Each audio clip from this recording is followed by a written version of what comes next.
সবাইকে প্রণাম জানাই। আজকে একটু দেরি করে লাইভ হচ্ছে, এর আগে আর একটা লাইভ হয়েছে। আজকে সত্যি অনেক দেরি হয়ে গেছে, সবার খাওয়া দাওয়ার টাইম। আজকে খুব শর্টেই আমি আলোচনাটা রাখার চেষ্টা করছি। তো আজকের যেই প্রশ্নের উত্তরটা নিয়ে আলোচনা করব, প্রশ্নটা হচ্ছে যে আধ্যাত্মিক পথে আমরা কিভাবে এগোবো। এই প্রশ্নটা আমাদের সবার থাকে যে আধ্যাত্মিক পথে হাঁটা তো শুরু করছি, তো এগোবো কি করে, মানে ফার্স্ট প্রোগ্রেসটা আমাদের কিভাবে হবে। তো সেইটা নিয়েই ভগবানের জীবনী দ্য গ্রেটেস্ট থেকে আজকে আলোচনা করছি। এই প্রসঙ্গে এই বইয়ের যিনি লেখক স্বামী প্রজ্ঞানন্দ মহারাজ, তিনি সেটা নিয়ে লিখছেন। আধ্যাত্মিক পথে যে উন্নতি, সেটা কিসের উপর নির্ভর করে? অবশ্যই আমার ব্রহ্মজ্ঞ গুরুকে দরকার। অবশ্যই গুরু যদি সদ্গুরু হন তাহলে কোনো চিন্তা নেই, কিন্তু আধ্যাত্মিক পথের নির্ভরতা কিন্তু শিষ্যের ওপরেও। শিষ্য যদি ঠিক না হয়, গুরু ব্রহ্মজ্ঞ হয়েও কোনো লাভ নেই। তো শিষ্য যদি নিষ্ঠাবান হয়, শিষ্যের ভেতরে যদি ভক্তি থাকে, তার ভেতরে যদি মুমুক্ষুত্ব থাকে, তাহলে সে এগোতে পারে। তো এখানে কি লিখছেন, আধ্যাত্মিক পথে উন্নতি শিষ্যের ওপরেই নির্ভর করে। সে যদি ব্রহ্মজ্ঞ গুরুর ওপর পূর্ণ বিশ্বাস করতে পারে, তাহলে মুক্তি ত্বরান্বিত হয়। তো বিশ্বাসে মিলায় কৃষ্ণ তর্কে বহুদূর। তো যার বিশ্বাস আছে সে খুব সহজেই কিন্তু সেই সত্য সে লাভ করতে পারে। এখন এইটা আমাকে দেখতে হবে যে আমার গুরুর প্রতি কতটা বিশ্বাস। বিশ্বাস কিন্তু খুব কঠিন জিনিস। আমি বললাম যে হ্যাঁ আমি বিশ্বাস করি, কিন্তু তারপরে এমন হলো দেখলাম আমার বিশ্বাস টলে গেল। আমরা ঈশ্বরের উপরে কিন্তু এইভাবেই অনেকটা বিশ্বাস করি যে এমনি সময় খুব ভক্তি, আমি পুজো করছি, আর্চা করছি, আমি খুব ধার্মিক। যেই আমার পরিবারে কিছু ঝামেলা এলো বা কিছু কষ্ট এলো, ব্যাস তখনই আমার বিশ্বাসটা একটু নড়বড় করে, বা প্রশ্ন করে ফেলি, আমি তোমার এত ভক্ত, তুমি আমার সাথে এগুলো কেন করছো? বিশ্বাস করব তো করব, 16 আনা বিশ্বাস করব, আর সেটা অটল হবে, অটল বিশ্বাস। একটা কথা আছে না, যদিও আমার গুরু সুরি বাড়ি যায়, তবুও আমার গুরু নিত্যানন্দ রায়। আমি যদি দেখি আমার গুরু সুরি বাড়ি যাচ্ছে, তাহলেও আমি বুঝবো সেটা ঠিক, কারণ আমার গুরু সে, আমার গুরু যা করছে সেটা ঠিক। এখন একটা প্রশ্ন হতে পারে যে গুরু যদি ভুল করেন, তাহলেও কি সেটাকে আমি ঠিকই বলবো? যদি সে সদ্গুরু হয়, তার দ্বারা কোনো ভুল কাজ হবেই না, কারণ কাজটা তো তারা করেন না, কাজটা তাদেরকে দিয়ে ঈশ্বর করান। তো যেই কাজটা ঈশ্বর করাচ্ছে, তারা যার হাতে রয়েছে, তারা যার হাতের পুতুল, তারা যে শক্তিতে চলছে, সেটা কোনোদিনই ভুল হতে পারে না। তাই বিশ্বাস করব তো করব, এইরকম বিশ্বাস করতে হয়। এবং যে ঠিক গুরুকে বিশ্বাস করতে পারবে, সত্য উপলব্ধি খুবই সহজ তখন। গুরুর প্রতি বিশ্বাস প্লাস গুরু আমাকে যেই তথ্যগুলো বলছেন, গুরু আমাকে যেই সত্যের কথা বলছেন, সেই কথাগুলোর উপরে বিশ্বাস। আমার যদি গুরুর প্রতি বিশ্বাস থাকে, তাহলে আমার তার সবকিছুর প্রতি বিশ্বাস থাকবে, তার কাজ, তার কথা। গুরুকে বিশ্বাস করি, তার কথা বিশ্বাস করি না, এটা কোনো যুক্তি সম্মত কথা হলো না। বিশ্বাস করব, পুরোটা করব। সে যা বলবে প্রত্যেকটা কথা আমি বেদ বাক্য বলে আমি ভাববো। মানুষ যখন গুরুর কাছে যায়, তখন সে গুরুকে দেখা ছাড়াও আরো অনেক কিছু দেখে ফেলে। মহাভারতে দ্রোণাচার্যের অস্ত্র পরীক্ষা নেওয়ার সময় পাণ্ডব ও কৌরব পুত্রেরা পাখির চোখ না দেখে আরো বহু কিছু দেখলে অস্ত্রগুরু দ্রোণাচার্য তাদের পরীক্ষায় অকৃতকার্য বলে ঘোষণা করেন। শুধু অর্জুনকেই তিনি লক্ষ্যভেদ করতে নির্দেশ দেন। যখন গুরুর কাছে যাই, এখন গুরু আমার থেকে অনেক দূরেও থাকতে পারে, আমার কাছেও থাকতে পারে। যেমনি আমি যে ইন্টারন্যাশনাল বেদান্ত সোসাইটির সাথে যুক্ত, আমি যে এই আশ্রমটার সাথে যুক্ত, সেটা আমার বাড়ির খুবই কাছে। তো কাছের থেকে যাই কি দূরে থাকি, যখন গুরুর কাছে যাব আমাকে দেখতে হবে যে আমার নজরটা কোথায়। আমি কি শুধু গুরুর কাছে গেলাম, শুধু কি আমি গুরুকেই দর্শন করলাম, নাকি আরো অনেক কিছু আমি দেখে ফেললাম? গুরুর কাছে যখন যাব শুধু গুরুকেই দেখব, তার আশেপাশে কি হচ্ছে, কে কি কথা বলছে, এইগুলোর দিকে চোখ চলে যাচ্ছে, মানে গুরুকে দেখা হচ্ছে না। গুরুকে দিনে দেখতে হয়, রাতে দেখতে হয়। গুরুকে দ্বার মে কুত্তে কে মাফিক পারে রহো, কুকুরের মতন গুরুর কাছে পড়ে থাকতে হয়। আর কুকুরের ব্যাপারে তো আমরা বলি কি, ওয়ান মাস্টার ডগ, ডোবারম্যানের মতন ভক্ত হতে হয়। সে সেই একটা প্রভুকেই চেনে। যেমনি মহাভারতে তো এটা ভীষণ বিখ্যাত গল্প, আমরা সবাই জানি যে একটা সেই গাছের মধ্যে একটা পাখি, বা মানে অবশ্যই সেটা একটা মানে কাঠের বা অন্য কোনো মেটেরিয়ালে তৈরি, আসল পাখি তো নয়, সেটা রেখে দ্রোণাচার্য সবাইকে কিন্তু জিজ্ঞেস করেছে যে তুমি কি দেখছো।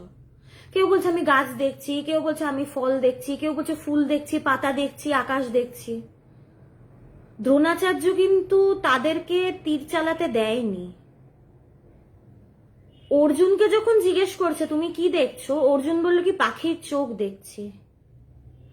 দ্রোণাচার্য বলেছিল কি তোমাকে পাখির চোখে তীরটা মারতে হবে।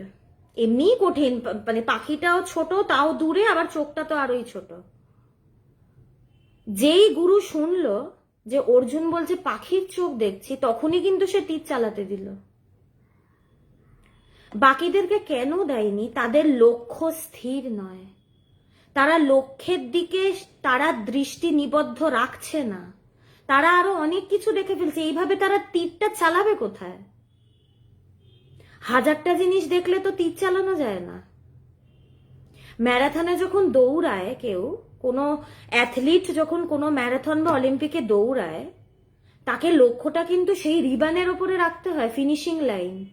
সে যদি এই পাশে দেখে, এই পাশে দেখে, অডিয়েন্সের দিকে তাকায়, বা পেছনে কে কোথায় আছে এটা তাকায়, সে কি দৌড়াতে পারবে? সে তো মুখ থুবড়ে পড়বে। তাই যখন গুরুর কাছে যাব, একমাত্র গুরুকেই আমি দর্শন করব, সে পাখির চোখের মতন। অন্য কিছু আমার চোখে পড়বেই না, আমি বাকি সবকিছুর প্রতি অন্ধ হয়ে আমাকে যেতে হবে। তখন আমি অন্ধ, আমার তখন সিলেক্টিভ ভিশন। আমি শুধু গুরুকেই চোখে দেখি, আর কাউকে দেখি না। এবং গুরুও যখন দেখবে যে শিষ্য ঠিক ঠিক পাখির চোখ দেখছে, তখন শিষ্যকেও তিনি তীরটা চালাতে বলবেন না, গুরু নিজেই তার পেছন থেকে হাতটা ধরে তীরটা ছেড়ে দেবে। শিষ্যের খাটনি কম। যখন কাউকে তীর শেখানো হয়, পেছনে দাঁড়িয়ে তাকে দেখানো হয় পশ্চারটা এরকম, তুমি তীরটাকে এইভাবে ধরো, তার হাতের ওপরে হাত রেখে শেখানো হয়। গুরু যখন দেখবে যে শিষ্য একদম পাখির চোখ দেখছে, তখন গুরু পেছনে আসবে, গুরুই এরকম করে শিষ্যের হাত ধরে টানটা দেবে, এবং তীর গিয়ে সে চোখেই লাগবে, এবং তখনই সে খেলা জিতে যাবে। তাই আমাকে দেখতে হবে আমার লক্ষ্য স্থির কিনা। লক্ষ্য যার স্থির, সে হাজার মানে পৃথিবীতে যাই করুক না কেন, সে পথভ্রষ্ট হবে না কিন্তু। এবং এই যে আজকের প্রশ্ন যে আধ্যাত্মিক পথে কি করে এগোবো, লক্ষ্য স্থির রাখতে হবে। লক্ষ্য স্থির রাখতে রাখতে আমি যে কখন লক্ষ্যে পৌঁছে যাব আমি নিজেই বুঝতে পারবো না। হঠাৎ করে গুরু বলবে আর কোথায় যাচ্ছিস, তুই তো পার হয়ে গেছিস, তোকে তো আমি পার করেই দিয়েছি। তাই ঘোড়ারা যেমনি রাস্তায় ঠুলি পড়ে চলে, আমাদেরকেও ওইভাবে ঠুলি পড়তে হবে। দুদিকে বিশ্বাসের ঠুলি লাগিয়ে গুরুর দিকে তাকিয়ে এগিয়ে যেতে হবে।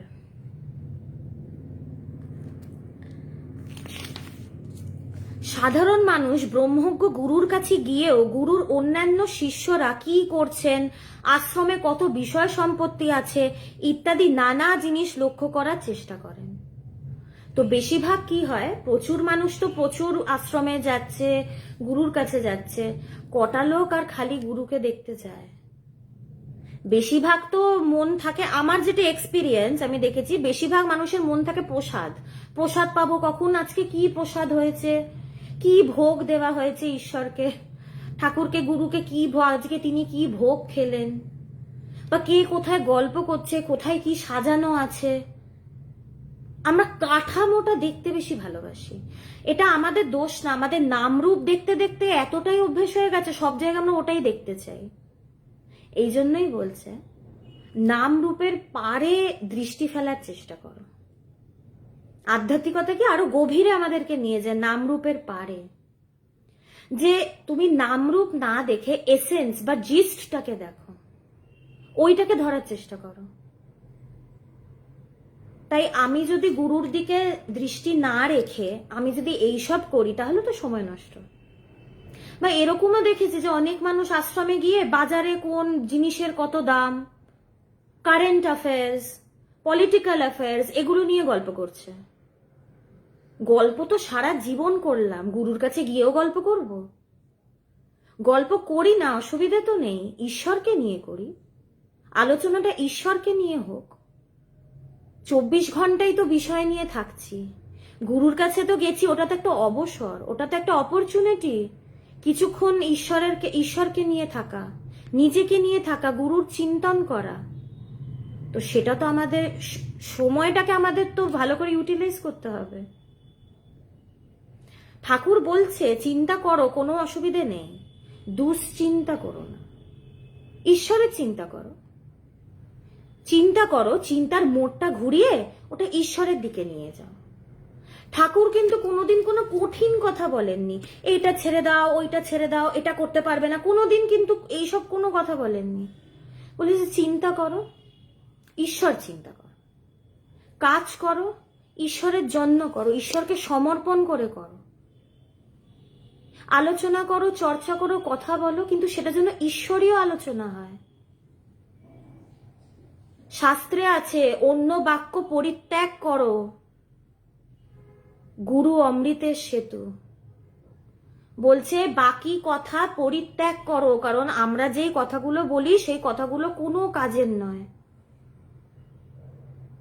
কোনো কাজের নয়,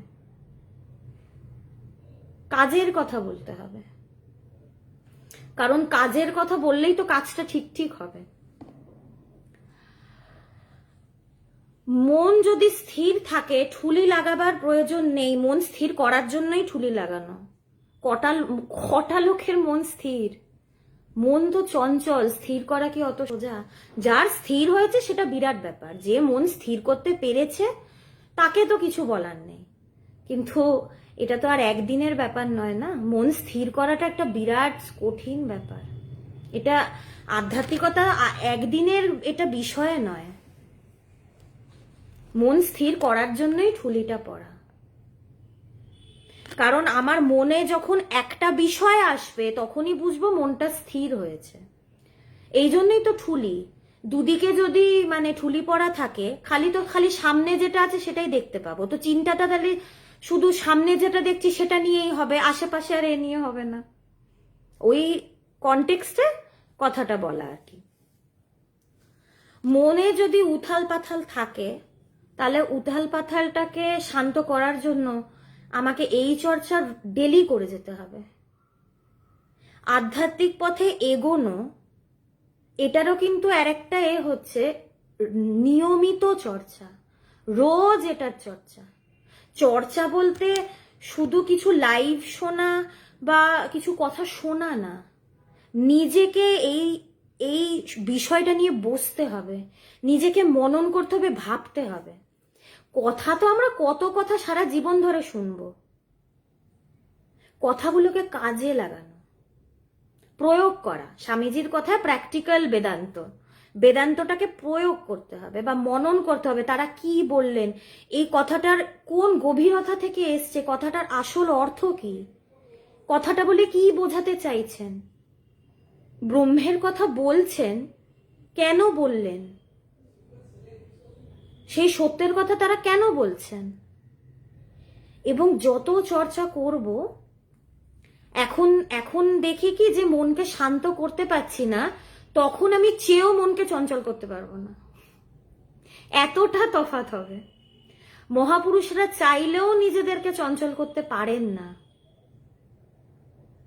কারণ তাদের মনটাই থাকে না। তাদের মন সেই ব্রহ্মসমুদ্রে মিশে সব গলে একাকার কাণ্ড হয়। তাদের মনই নেই, তো সেটা চঞ্চল হবে কি, শান্ত হবে কি? তাই আস্তে আস্তে যত এগোবো আধ্যাত্মিক পথে, এগোনোর জন্য এবং মন শান্ত করার জন্য নিয়মিত আমাকে চর্চা করতে হবে। নিয়মিত ধ্যান করা, বই পড়া, মনন করা, বিচার করা ডেলি। এটাকেই তো বলছে সাধনা। সাধনা তো এক দুদিন যেটা আমি করছি সেটাকে সাধনা বলে না, কিন্তু সাধনা শব্দটার মানেই তো নিত্য আমাকে যেটা করতে হবে। পবিত্রানন্দজির কথা যে বারবার আত্মধ্যান শিষ্য শিষ্যার একমাত্র কর্তব্য। একমাত্র কর্তব্য শিষ্য শিষ্যার কি না? আত্মধ্যান, মানে এই প্র্যাকটিস, আত্মচিন্তা করা। পবিত্রানন্দজি ভগবানকে চিঠিতে লিখছিল, আর কি লিখছেন? বারবার বারবার আত্মধ্যান রোজ ডেলি করতে হবে। যতক্ষণ না সত্যটা ক্লিয়ার হচ্ছে ততক্ষণ কিন্তু ছাড়লে চলবে না। আমরা ধৈর্যটাকে ধরে রাখতে পারি না, এটা ঠিক, যে দুদিন করলাম, 3 দিনে দিয়ে দূর হচ্ছে না, ছেড়ে দিলাম। এখানেই তো নিজের মনের সাথে নিজের যুদ্ধ। আমাকে দেখতে হবে আমি যেন দাসবাবু না হই, মনের দাসত্ব যেন না করি। মন বলে যে আর করে কি হবে, ছেড়ে দিই সবকিছু, কিন্তু ছাড়লে মুশকিল। নিদিধ্যাসন কোন উপায় করা যাবে? শ্রবণ, মনন, নিদিধ্যাসন। প্রথমে শ্রবণ দিয়ে শুরু করতে হয়। শ্রবণ মানে একদম তন মন ধন এক করে শোনা। মানে শুনছি তো শুধু শুনছি, তখন আর অন্য কোনো চিন্তা আমার থাকবে না, অন্য কিচ্ছু আমার কানেও আসবে না। মানে কথাগুলো গেলা, আমরা বলি না কথা গিলছে, আধ্যাত্মিকতা গিলতে হয়, শুনতে নেই। এইটা হচ্ছে ঠিক ঠিক শ্রবণ। এবং যার ঠিক ঠিক শ্রবণ হয় তার অটোমেটিক্যালি মনন হবে। তাকে কথাগুলো আলাদা করে মনে করতে হয় না, আমি আলাদা করে বসে ভাবি আমি তখন কি শুনেছি, তা কিন্তু নয়। যার ঠিক ঠিক শ্রবণ হয় তার অটোমেটিক্যালি মনন হয়, তার কথাগুলো এমনি ভেতরে মনে পড়ে এবং সে কথাগুলো নিয়ে ভাবে। 24 ঘন্টা সেই কথাগুলোকে নিয়ে সে থাকার চেষ্টা করে, যে কি মানে, কথাগুলোর কি অর্থ, এটার গভীরে, কথাগুলোর গভীরে যাওয়ার সে চেষ্টা করে। এবং কি মনন একটা ভলেন্টারি এফার্ট। আমি নিজে থেকে মনন করছি, আমি নিজেকে জোর করে বসাচ্ছি নিজেকে এবং মনন করছি।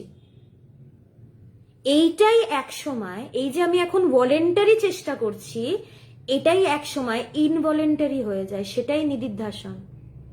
তখন আর আমাকে জোর করে নিজের থেকে মনন করতে হচ্ছে তা না, 24 ঘন্টা তৈল ধারাবৎ আমার এই চিন্তাটা চলছে। তখন আর আলাদা করে একটা নির্দিষ্ট সময় আমি বসছি তা কিন্তু না, তখন 24 ঘন্টা এই বিষয়টা আমার মধ্যে চলছে। এইটা নিদিধ্যাসন। এবং এটার জন্য ভীষণ সাধনার প্রয়োজন। এটা তো একদিনে, কোনো বড় বা ভালো জিনিস তো আর একদিনে পাওয়া সম্ভব নয় না। সেটা যে কোনো ফিল্ডে, শুধু যে আধ্যাত্মিক ফিল্ডে তা নয়। আজকে যারা এমনি জগতেও যারা খুব বড় বড় জায়গায় পৌঁছেছে তাদেরকে ভীষণ খাটতে হয়েছে। কপাল থেকে ঘাম একটু ফেলতেই হবে, সে সব জায়গাতেই প্রযোজ্য।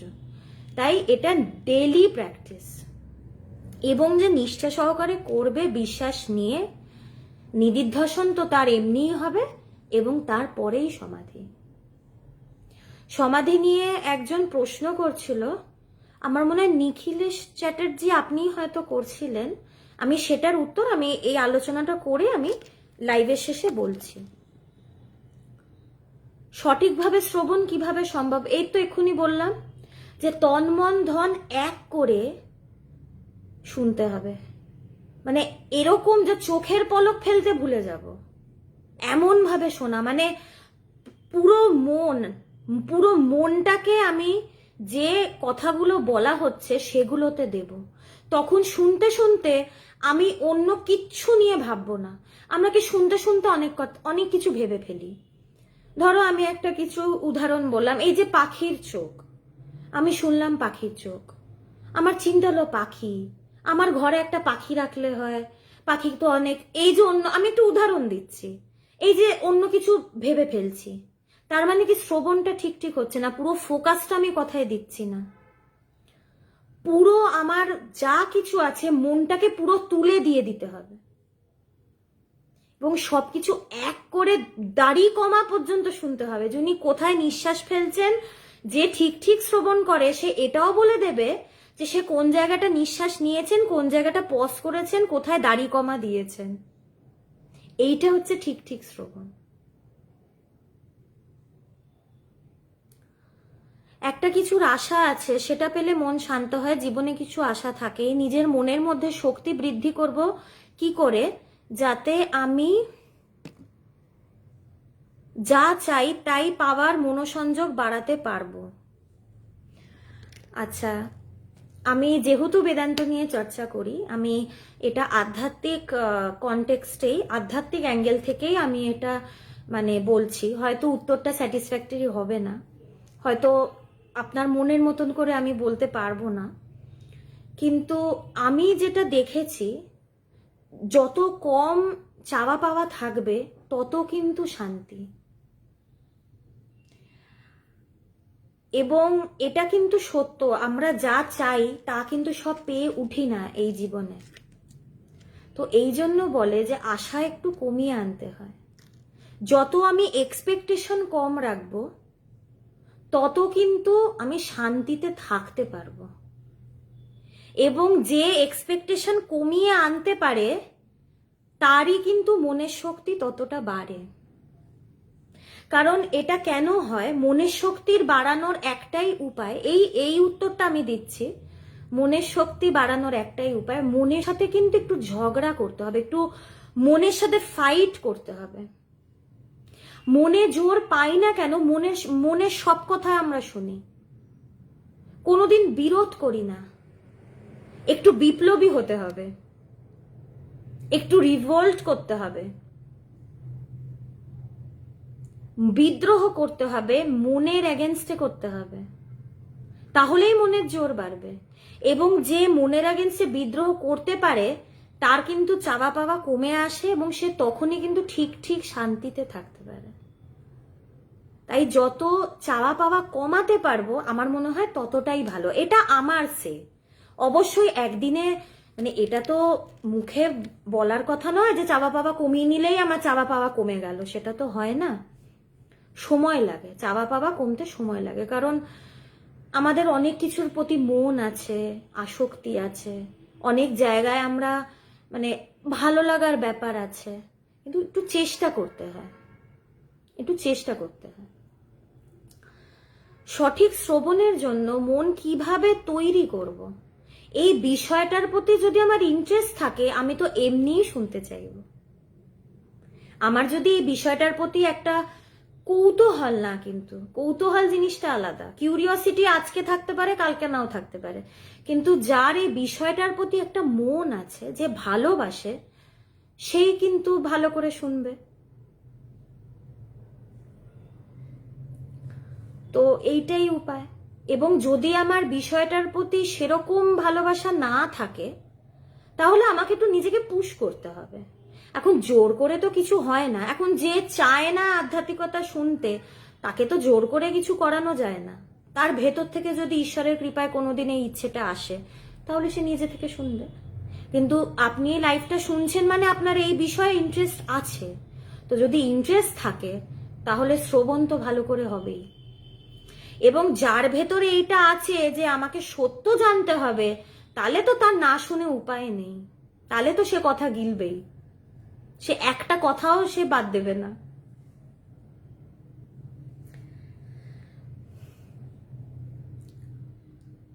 ফলে গুরুও তার শিক্ষার প্রতি মনোযোগ না থাকায় মুক্তিলাভ হয় সুদূর পড়া হতো। যেটা বলছিলাম যে এই যে আরো অনেক দিকে আমরা মনোযোগ দিয়ে ফেলি, গুরুও দেখে কি ওর তো এই দিকে মন নেই, তাহলে আর আমি ওকে মুক্তির কথা বলবো কেন, ও তো চায় না। যে মুক্তি চায় তাকে তো মুক্তির কথা বললে উদ্ধারের প্রসঙ্গ আসে। কিন্তু ভগবান যখন পবিত্রানন্দজির কাছে যেতেন, তিনি গুরুকে ছাড়া আর কিছু দেখতেন না, তিনি গুরুর কথা শুনতেন ও নীরবে ফিরে আসতেন। ভগবান যখন যেতেন গুরুদেবের কাছে, ভগবান মানে আমার গুরু, তিনি পবিত্রানন্দজির কাছে যখন যেতেন, তিনি গুরু ছাড়া কোনো দিকে নজর রাখতেন না। যেতেন, গুরুর কথা শুনতেন এবং সেই কথাগুলোকে বুকে নিয়ে ফিরতেন, বুকে এবং মাথায়।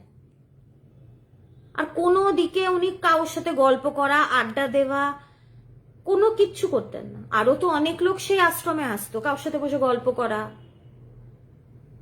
কারণ ভগবান জানতো কি, ভগবান কি চাইতো, যে আমাকে যেভাবে হোক সত্যটা জানতে হবে এবং যত তাড়াতাড়ি হোক। কি সত্যটা কি? এই তো এত তো কষ্ট পেলাম, এর থেকে নিবৃত্তি কোথায়?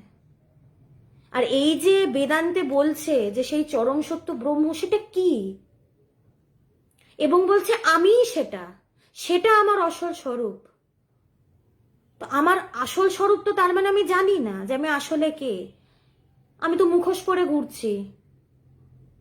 তাই মুখোশটা আমাকে যত তাড়াতাড়ি হোক খুললে আমার আসল মুখটা আমাকে দেখতেই হবে। এই ব্যাকুলতা।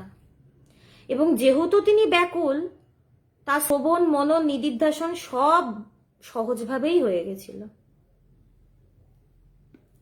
গুরু ছাড়া ঈশ্বর লাভ করা সম্ভব নয়। এখন মানে এরকম যে পৃথিবীতে দেখা যায়নি তা না, কিন্তু তারা মানে মহাপুরুষ, ঈশ্বরকোটি, ব্রহ্মকোটি থাকের মানুষ, তারা মানে অলরেডি সিদ্ধ হয়ে এসছেন। ঠাকুরের কথা সহজ সিদ্ধ, তারা জন্ম সিদ্ধ, মানে তারা পৃথিবীতে আসে শুধু মানুষের কল্যাণের জন্য, তারা সিদ্ধ হয়ে আসে। কিন্তু সবাই তো আর সেরকম নয়। স্বামীজির মতন এত বড় আধারেরই ঠাকুরের প্রয়োজন হয়েছে। ঠাকুরেরও কত গুরু, ঠাকুর তো বিভিন্ন পথে সাধনা করেছেন। তোতাপুরীর কাছে গেছেন, তারপরে নির্বিকল্প সমাধি। কৃষ্ণ সন্দীপনী মুনির কাছে যাচ্ছেন, রাম বশিষ্ঠ মুনির কাছে যাচ্ছেন। তারা তো স্বয়ং ভগবান, অবতার পুরুষ। তাদেরই যদি গুরুর প্রয়োজন হয়, আমরা কি আর বাড়িতে বসে এটা পারবো? গুরু তো সব ক্ষেত্রেই প্রয়োজন। আমরা স্কুলে পড়াশুনো করলেও গুরুর প্রয়োজন, মা বাবার বাড়িতে যা শিখি সেখানেও বাবা মা আমাদের গুরু। শেখার জন্য যেখানে শিক্ষা আছে সেখানেই গুরুর ব্যাপার।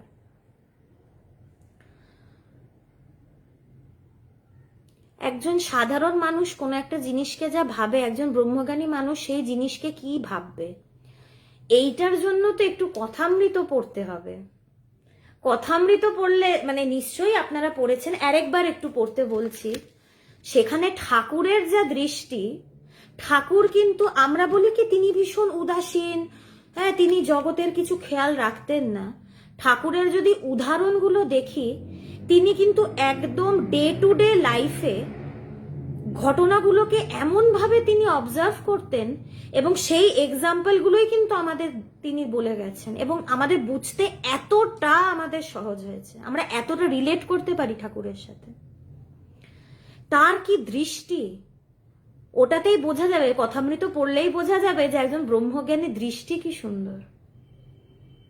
আমরা তো সেইভাবে ভাবতেই পারি না, আমাদের ভাবনা তো সেইভাবে আসেই না, এবং সেটাকেই বলে জ্ঞানের দৃষ্টি।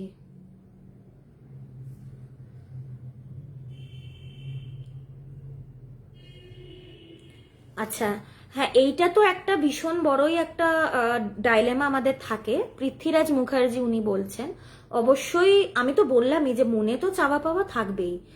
আমি যতই বলি বৈরাগ্য আনুন, সেটা তো আর একদিনে সম্ভব নয়।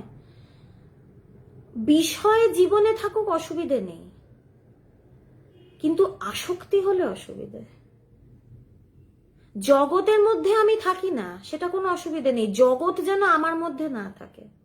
এখন বেঁচে থাকার জন্য যতটা টাকা উপার্জন তো করতেই হবে, কিছু তো করার নেই।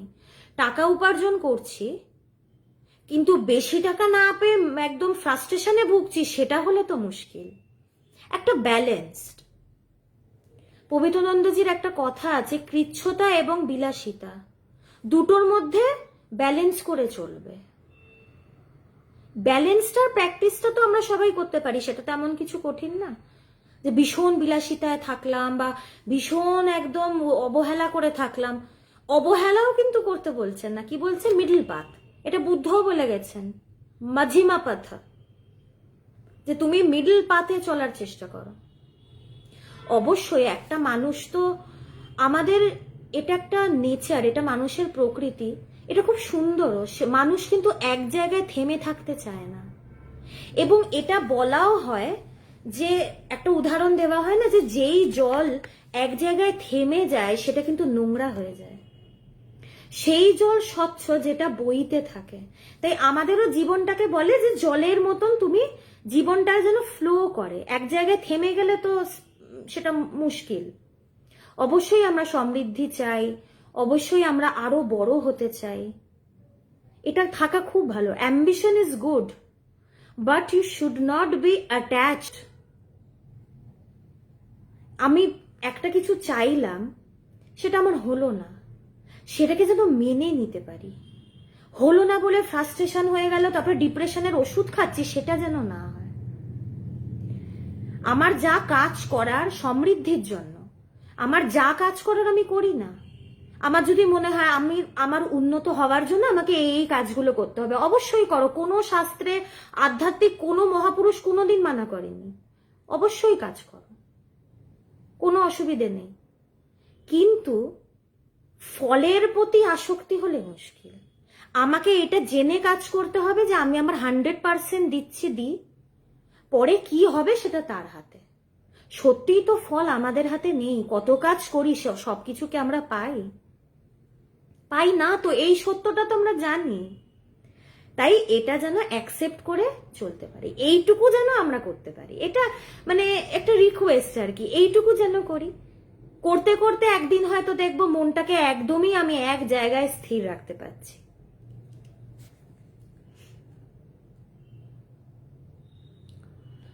ভগবানের অখণ্ড বিশ্বাস ছিল পবিত্রানন্দজির ওপর। এমনও হয়েছে যে তিনি দেখেছেন পবিত্রানন্দজির শিষ্যরা নিজেদের মধ্যে কলহ করছে, কিন্তু তখনও তার গুরুর প্রতি অবিশ্বাস আসেনি। তার মনে হয়নি উনি তাদের কেমন শিক্ষা দিয়েছেন যে তারা নিজেদের মধ্যে কলহ করছে। এমনটাই সাধারণ মানুষের হয়ে থাকে। উল্টো তার মনে হয়েছে, আহা, গুরু মহারাজজির প্রেমের অন্ত নেই। এই ধরনের কলহ পরায়ণ সংকীর্ণ মনা মানুষও তার চরণে আশ্রয় পেয়েছে। এটাই হচ্ছে দৃষ্টি। একজন কিছুক্ষণ আগে দৃষ্টির কথা জিজ্ঞেস করছিল, তো তখনও ভগবানের ব্রহ্মজ্ঞান হয়নি। আমরা যখন একটা গুরুর কাছে যাই, যখন দেখি যে সেই গুরু শিষ্যদের মধ্যে কিছু গন্ডগোল, তখনই আমরা বলি কি, গুরুটা ভালো না, ওনার শিষ্যরা কিরকম। এইটা কিন্তু ভাবি না যে গুরু ভালো হবে না কেন, শিষ্যদের মধ্যে কিছু একটা গন্ডগোল আছে। এটা শিষ্যদের দোষ যে তারা গুরুর কথা মেনে উঠতে পারছে না। দৃষ্টিতে হবে এইটা। আমাদের নেচারটা কিরকম, আমরা প্রচন্ড জাজমেন্টাল। এখনের সোসাইটি আরো বেশি, ভেরি জাজমেন্টাল সোসাইটি। একটা কথা বলতে গেলে 10 বার ভাবতে হয় যে আমি যে কথাটা বলবো মানুষ কে কিভাবে নেবে।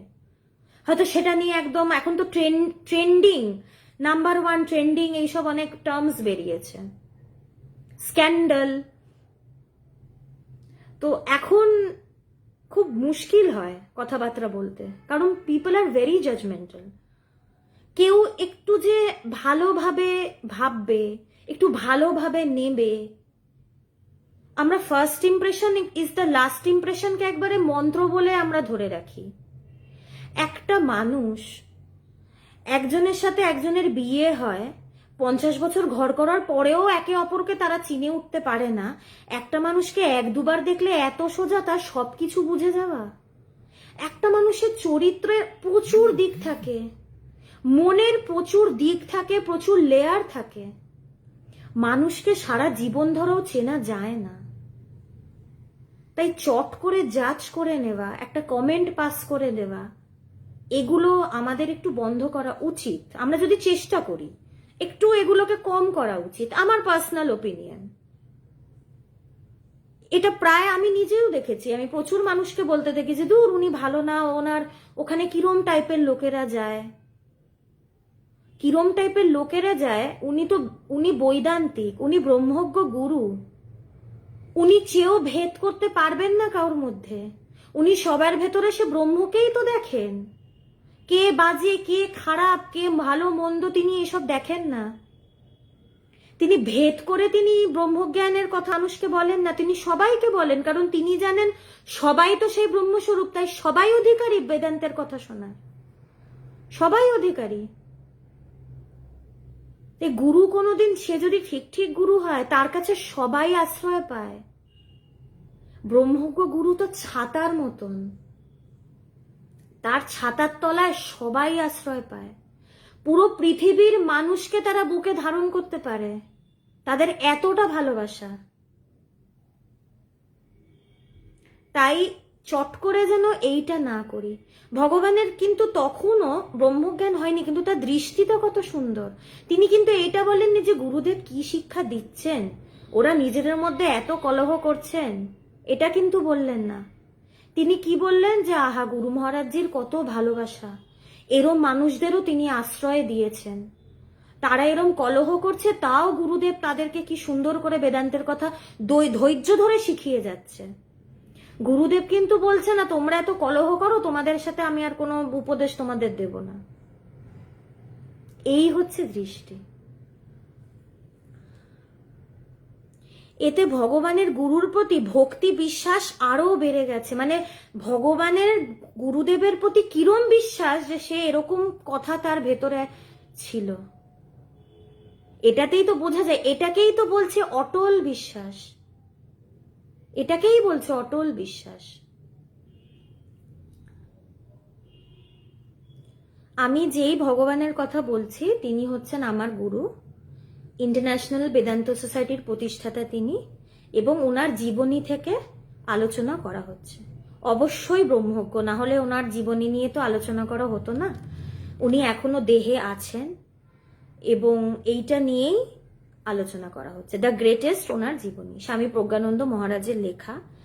উনি কিভাবে আধ্যাত্মিক পথে এলেন, ওনার কিভাবে নির্বিকল্প সমাধি হলো, গুরুর কাছে গেলেন, গুরু তাকে কি বেদান্তের কথা বললেন, এই সবই এই বইতে প্রথম খণ্ড। এটা ওনার অনুভব অবধি আছে, নির্বিকল্প সমাধি অবধি। দ্বিতীয় খণ্ডটা বা সেখান থেকে আরো কিছুটা রয়েছে, তো সেটা নিয়েই আলোচনা করা হচ্ছে। ভগবানের এক সন্ন্যাসী গুরু ভাই অভূতানন্দজির ব্রহ্মজ্ঞান লাভের কথা যখন প্রভূতানন্দজি ভক্ত সমক্ষে ঘোষণা করলেন, তখন ভগবান লক্ষ্য করলেন যে তার গুরু ভাইদের কিছু অংশ যারা নিত্য গুরু মহারাজজিকে ঘিরে থাকে, তারাই প্রভূতানন্দজির কথার সত্যতা সম্বন্ধে সন্দেহ প্রকাশ করছে। কি মারাত্মক ব্যাপার! নেগেটিভলি, অবশ্যই নেগেটিভলি মারাত্মক। মানে ভগবানের একজন সন্ন্যাসী, তো ভগবান তো গৃহস্থ, ভগবান কোনোদিন সন্ন্যাস তো নেননি, তিনি সাদা কাপড় ধুতি পরেই সারা জীবন কাটিয়েছেন। কিন্তু ভগবানের অনেক সন্ন্যাসী শিষ্য, এটা একটা ব্যাপার। অবশ্যই তিনি সন্ন্যাস দেননি, তিনি তো সন্ন্যাস মন্ত্র জানেন না, কিন্তু তিনি তৈরি করেছেন। তিনি নিজে সন্ন্যাসী না, কিন্তু তিনি সন্ন্যাসী তৈরি করেছেন।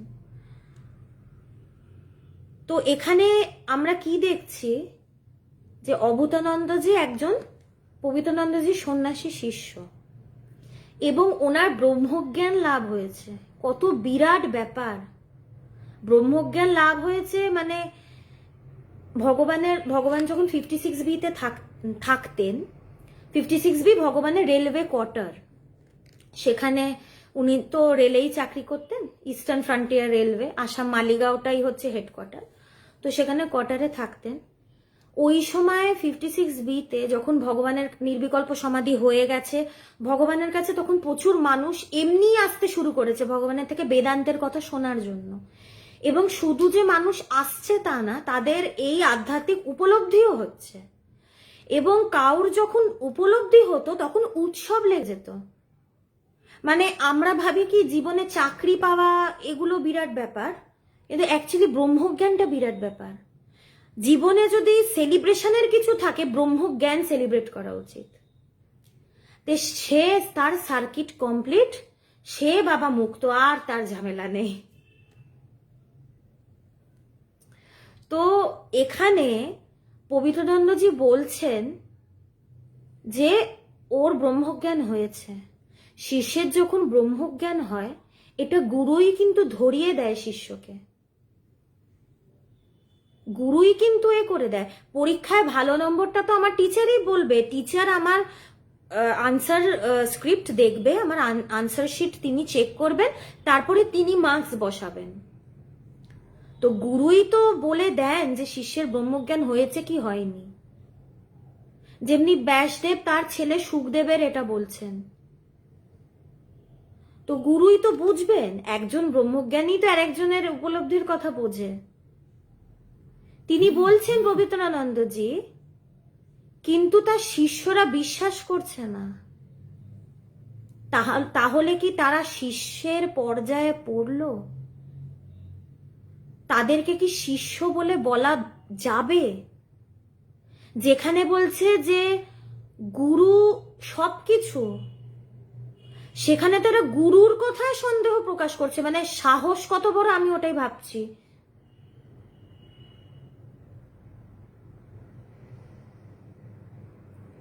তরুণ খানরা, উনি একটা খুব সুন্দর প্রশ্ন করেছেন, এই প্রশ্নের উত্তরটা আমি দিতে চাই।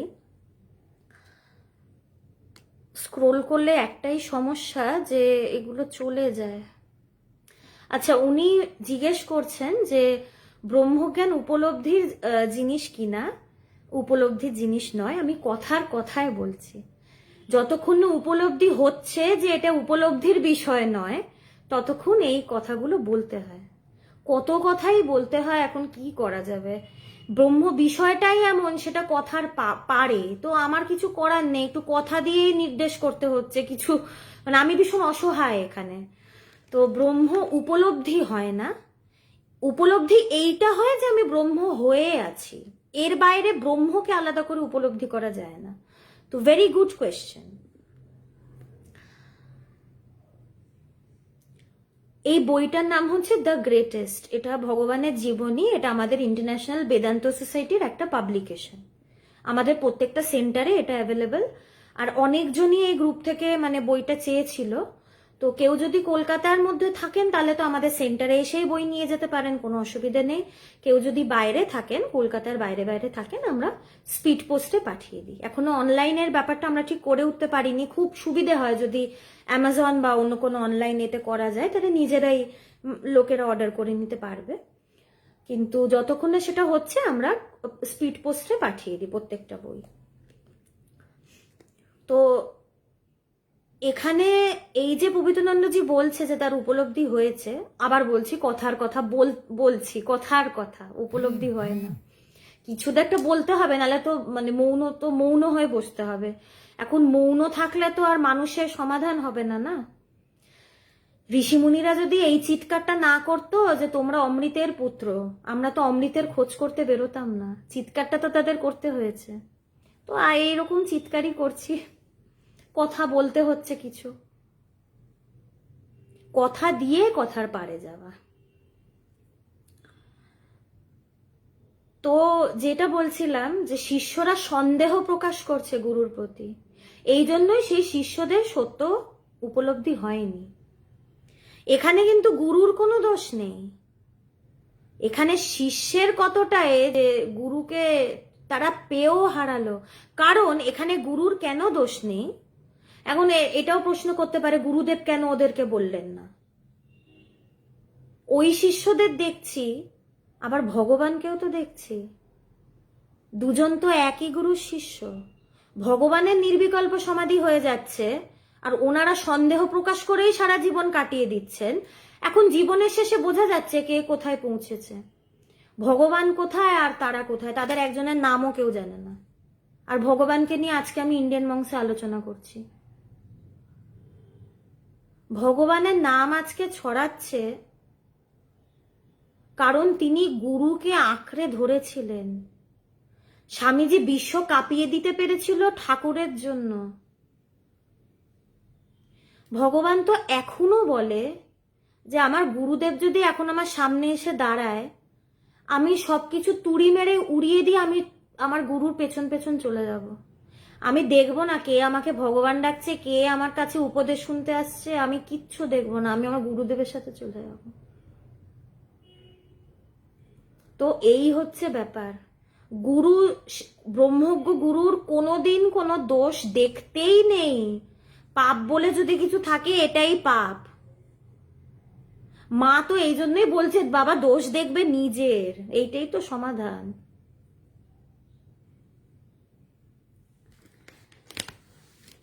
এবার ভগবান একটা অসম সাহসী পদক্ষেপ ফেললেন। কলকাতায় আশ্রমটা কোথায়? কলকাতায় আমাদের অনেক জায়গায় আশ্রম আছে। আমাদের সাউথে সুইস পার্ক মানে ভবানী সিনেমার কাছে একটা সেন্টার আছে, বেদান্ত নাম। ওটা হচ্ছে 37/6 প্রিন্স বখতিয়ার শাহ রোড। একটু নোট করে নেন, কাউ যদি ইন্টারেস্ট হয় ওই সেন্টারে যাওয়ার। 37/6 প্রিন্স বখতিয়ার শাহ রোড। সেখানে আপনারা যখন ইচ্ছে, মানে কি দুপুরবেলাটা অবশ্যই, সকালবেলা 10:30 থেকে 1টা এবং বিকেলবেলা 5টা থেকে 8টা 8:30 অবধি, মানে ওপেনিং আওয়ার্স আর কি। কারণ অন্য সময় স্বামীজিরা থাকেন, একটু নিজেদের মতন থাকেন, সব জায়গায় যেরকম ভিজিটিং আওয়ার্স থাকে। তো যখন ইচ্ছে আসবেন, সবসময় রোজ খোলা, কোনোদিন বন্ধ নেই। স্বামীজিরা আছেন, সবাই যা প্রশ্ন খুব খুলে তাদের সাথে আলোচনা করতে পারে, কোনো দ্বিধাদ্বন্দ্বের ব্যাপার নেই। তারা always available to talk with people. তো 37/6 প্রিন্স বখতিয়ার শাহ রোড, কলকাতা 33। যদি ফোন নাম্বার লাগে ফর ফার্দার মানে গাইডেন্স, তাহলে ফোন নাম্বার অবশ্যই দিয়ে দেওয়া যাবে, কোনো অসুবিধা নেই। আমরা চেষ্টা করব ইন্ডিয়ান মংসে একটু আলোচনা করে, যদি এটা করা যায়, কারণ এখানে তো অ্যাডমিনদের সাথে অবশ্যই আলোচনা করেই করতে হবে। আমাদের যেই সেন্টার আছে কলকাতায়, সেখানের অ্যাড্রেস আর ফোন নাম্বারটা একটা পোস্টে আমরা প্রোভাইড করার চেষ্টা করব। গুগল ম্যাপের যদি লিঙ্কটাও দিয়ে দেওয়া যায়, তাহলে ডিরেকশনটাও আপনারা পেয়ে যাবেন। ভগবানজিকে একটু রিমাইন্ড করে দেখে নিন। একটু আগেই বলেছি, ভগবানজি আমার গুরু, ইন্টারন্যাশনাল বেদান্ত সোসাইটির উনি প্রতিষ্ঠাতা, এবং ওনার জীবনী নিয়েই আমরা এখন আলোচনা করছি। উনি দেহে আছেন এবং অবশ্যই অবশ্যই ওনার একটা ব্যাপার আছে বলেই ওনাকে নিয়ে আলোচনা করা হচ্ছে, নালে তো আলোচনা করা হতো না।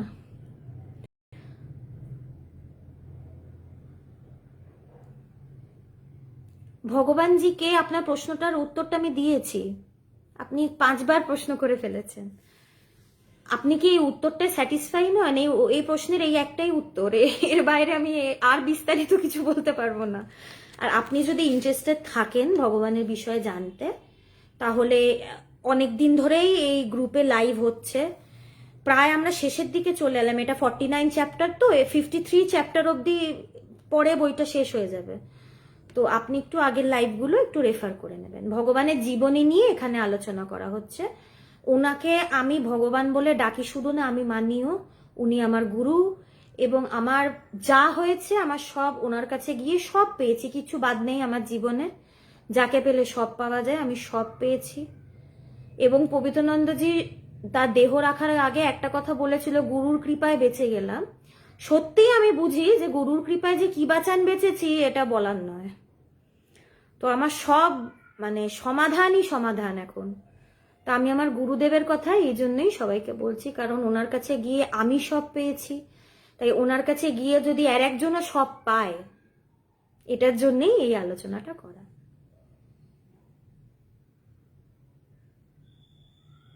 আগরতলায় কোনো সেন্টার নেই আনফর্চুনেটলি। আমাদের শিলিগুড়ি অবধি আর আসামে আশ্রম আছে।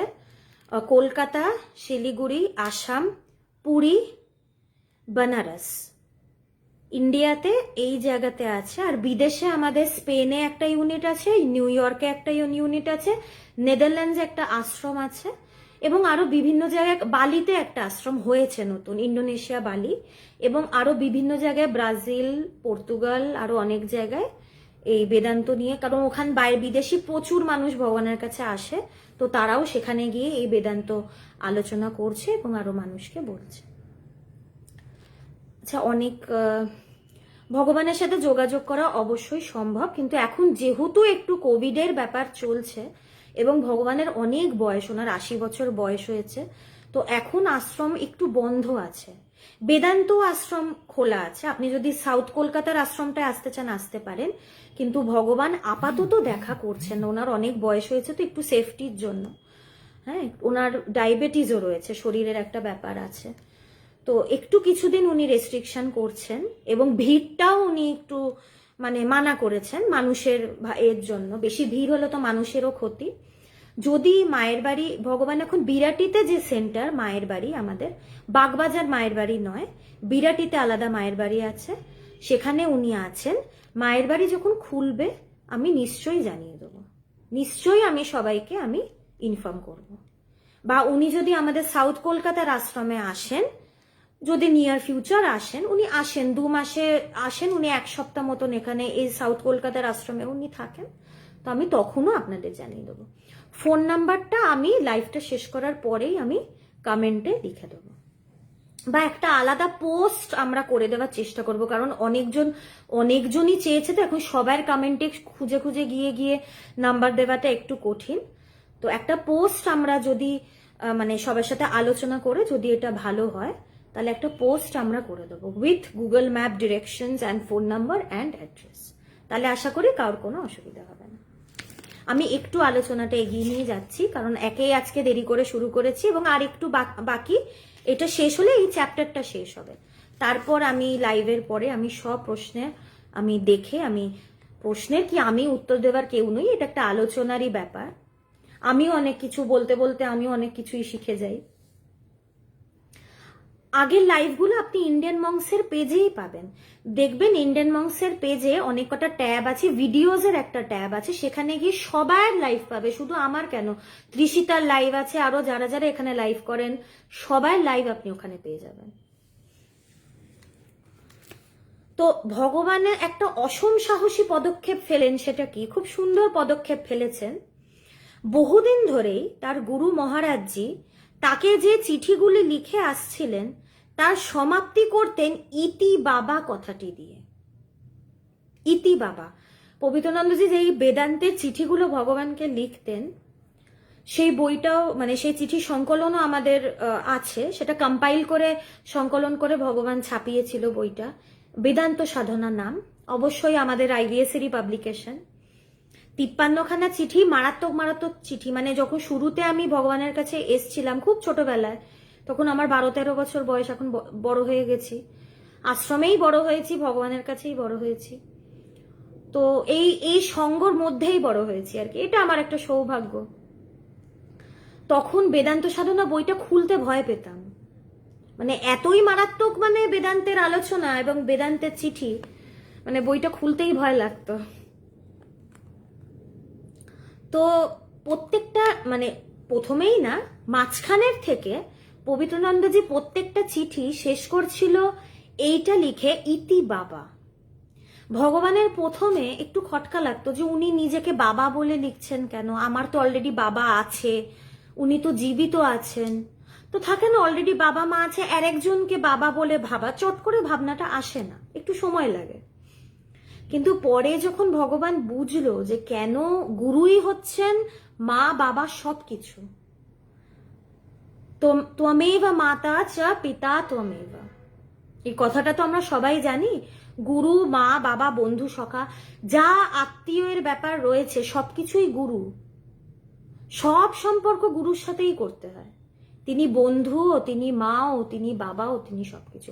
আবার বেশি গুরুকে বন্ধু ভেবেই আর কি ফাজলামো করাটা আবার একটু আর কি, সেটা বলছি না, অবশ্যই শ্রদ্ধা, অবশ্যই। গুরু আর আমি তো এক হলাম না, সে যতই আমার আধ্যাত্মিক অনুভব, গুরু তো গুরুই, গুরু না থাকলে আমি তো সেই জায়গায় যেতেই পারতাম না।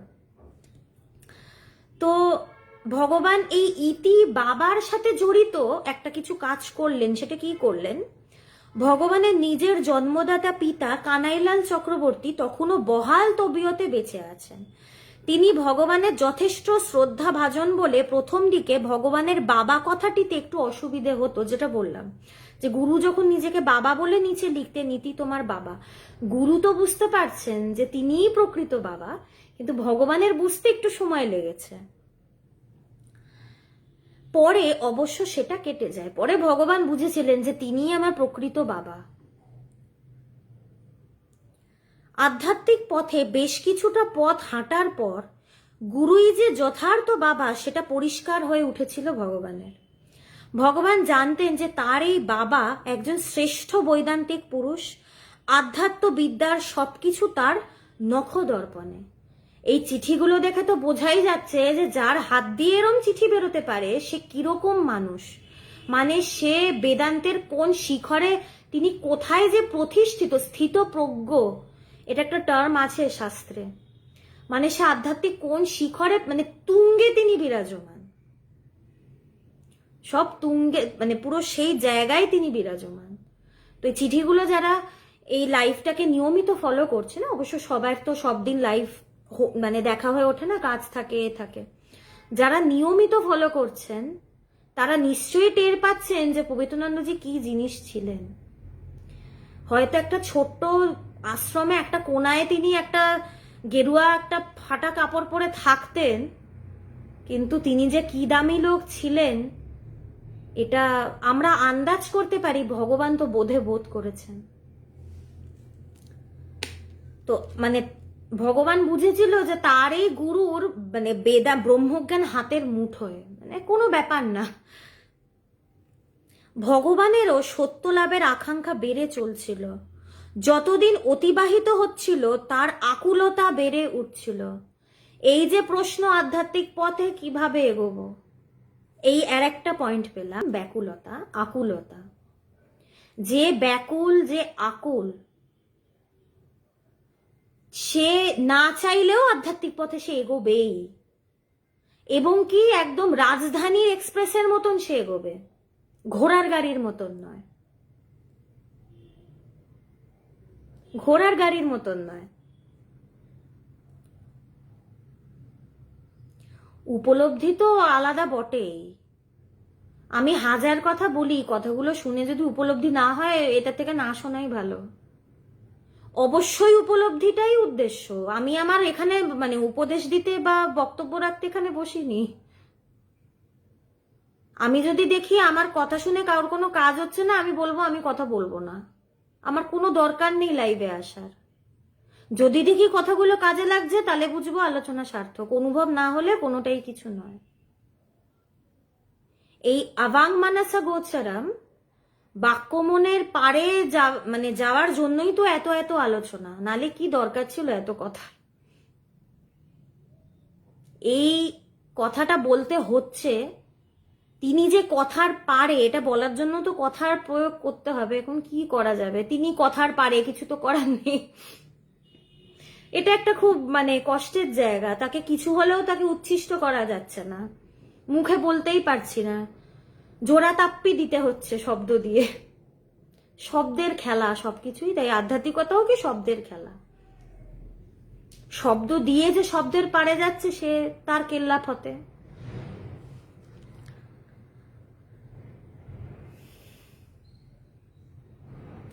তো যেটা বলছিলাম যে যার ব্যাকুলতা আছে সে হু হু করে এগোবে, মানে মনে হবে তার পায়ে চাকা লাগানো। তাই ব্যাকুলতা ভীষণ ইম্পর্টেন্ট। যার ব্যাকুলতা আছে তার সবকিছু হবেই হবে, কেউ তাকে আটকাতে পারবে না, সারা পৃথিবীর তাকে আটকাতে পারবে না, 33 কোটি দেবদেবী তাকে আটকাতে পারবে না। সে আত্মজ্ঞান তার হবেই হবে। ঠাকুরকে কি দেখছি গলায় ছুরি তুলে দিচ্ছেন, ছুরিটা তুলছেন কেন? ব্যাকুলতা কোন জায়গায় পৌঁছলে একজন নিজের প্রাণ দিয়ে দিতে চায় ঈশ্বরের জন্য, আমরা ভাবতেই পারি না এই কথাগুলো। শুধু শুনেছি যে ঠাকুর গলা অবধি ছুরি তুলেছিলেন, এই যে তুললেন এটা কিভাবে তুলতে পারলেন, তার কিরম কষ্ট তার ভেতরে, যে মায়ের দেখা তিনি পাচ্ছেন না, এই তুলেছিলেন বলেই তো মা একদম ছুটে ছুটে তার সামনে এসেছিলেন, আর থাকতে পারেননি তাকে দেখা না দিয়ে। তাই যেদিন দেখবো যে ছুরিটা গলায় তুলতে পেরেছি, সেদিন বুঝবো ঠিক ঠিক ব্যাকুলতা হয়েছে।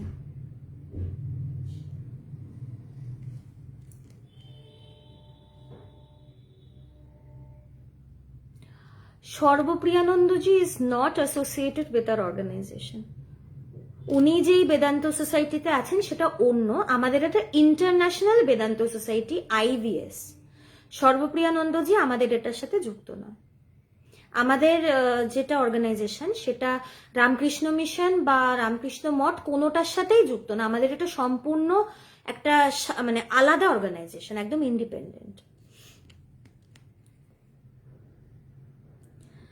যতদিন অতিবাহিত হচ্ছিল তার আকুলতা বেড়ে উঠছিল, সত্যের অনুভবের জন্য প্রাণ কাঁদছিল ভগবানের। প্রাণটা কাঁদতে হবে। আকুপাকু করা, ঠাকুরের কথা আকুপাকু, অদ্ভুত। ঠাকুরের শব্দগুলোই অদ্ভুত, মানে আকুপাকু শুনলেই মন আকুপাকু করে। ঠাকুর এমন কথা, আকুপাকু করতে হয় মনটাকে, ছটফট, মানে ঝড় উঠবে মনের মধ্যে, যে সত্যকে না জানলে জীবন রাখতেই পারবো না। মানে অনেক সময় এরকম খবর আসে তো যে কোনো প্রেমিক তার প্রেমিকার প্রেমে পাগল হয়ে সে প্রাণ দিয়ে দিচ্ছে, বা উল্টোটা। ঈশ্বরের প্রতি এরম প্রেম হতে হয়, যেরকম প্রাণ দিয়ে দিচ্ছি ঈশ্বরের জন্য। তাই এই প্রার্থনাটা যেন ঠাকুরের কাছে করি, যে তুমি যেমনি গলা অবধি ছুরি তুলতে পেরেছিলে, আমারও যেন গলা অবধি ছুরিটা ওঠে।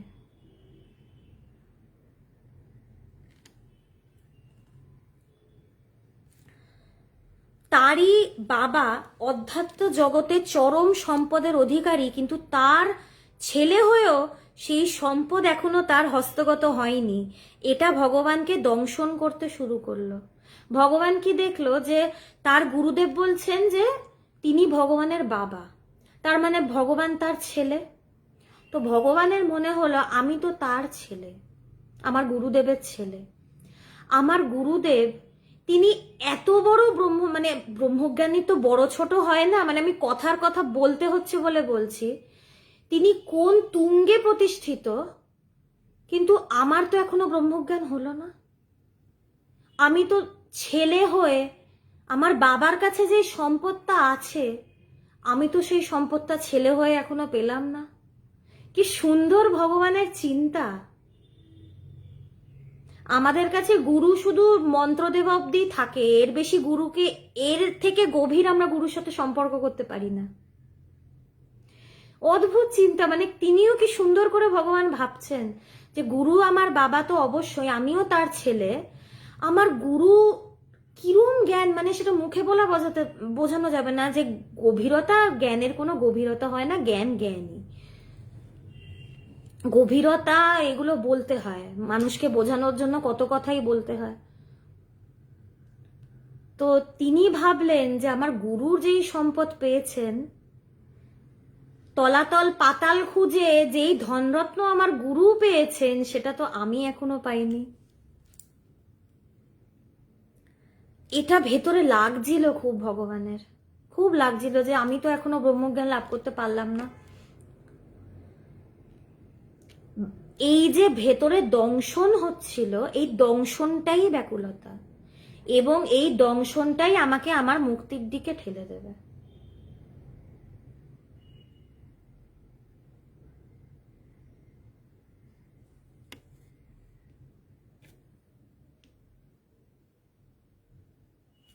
তরুণ খান্না খুব সুন্দর লিখেছেন, আমার খুব ভাল লাগলো এটা পড়ে। অবশ্যই তাই, অবশ্যই তাই। কিন্তু গুরুদেরও, যারা ব্রহ্মজ্ঞ পুরুষ, আপনারা পারলে সবাই ওনার কমেন্ট একটু পড়বেন, উনি খুব সুন্দর করে লিখেছেন। যারা ব্রহ্মজ্ঞ পুরুষ মানুষের উদ্ধারের জন্য, তাদেরকেও শব্দের এই লেভেলে নামতে হয়, কথার কথায় তাদেরকেও শব্দের এই খেলাটা খেলতে হয়, যাতে মানুষকে তারা উদ্ধার করতে পারে। কারণ এই কথাগুলো যদি না পেতাম, যেটা বলছিলাম, যে ঋষিমুনিরা যদি না বলতো যে তোমরা অমৃতের পুত্র, আমরা কি বুঝতে পারতাম? এটা শুনলাম, তারপরই তো বললাম তারা বলছে অমৃতের পুত্র, তাহলে এটা খুঁজে দেখি আমরা অমৃতের পুত্র কিনা। খুঁজে দেখলাম ঠিক, তাই ভাগ্যিস তারা কথাটা বলেছিল, তাই সেটা তো দরকারি। উজ্জ্বল দাসকে অনেক ধন্যবাদ। উজ্জ্বল দাস কমেন্টে আমাদের বেদান্ত সোসাইটির সাথে যোগাযোগ করার জন্য একটা নম্বর দিয়েছে। আপনারা একটু উজ্জ্বল দাসের কমেন্টটা একটু খুঁজে নেবেন, অনেক কমেন্টই আসছে। 8902839837 এই নাম্বারটা একটু যোগাযোগ করেই আপনারা আইভিএস এর সব ইনফরমেশন পাবেন। এটা আমাদের অফিসিয়াল নাম্বার। ভালোই হলো, উজ্জ্বল আমার কাজটা কমিয়ে দিল। বাধ্য হয়ে ভগবান তাকে এবার যে চিঠি লিখলেন সেখানে সরাসরি অধিকার চেয়ে বসলেন। একটু সময় নিচ্ছি, আশা করি আপনাদের আলোচনাটা ভালো লাগছে। ভগবান এবার কি করলেন, তিনি তো তার বাবার ছেলে, আমরা ছেলে মেয়ে হিসেবে তো বাবা মা থেকে দাবি করি তো তাদের সম্পত্তির আমরা অধিকারী, এবং আমরা সেটা জানাইও। এটা আমাদের ন্যায্য অধিকার, আমাদের বাবা মার যেটা প্রপার্টি সেটা আমরাই পাবো হেরিডিটি হিসাবে। ঠাকুরের কথায় খানদানি চাষা, আমার বাবাও চাষ করেছে, আমিও চাষ করি, সে জ্ঞানের চাষ।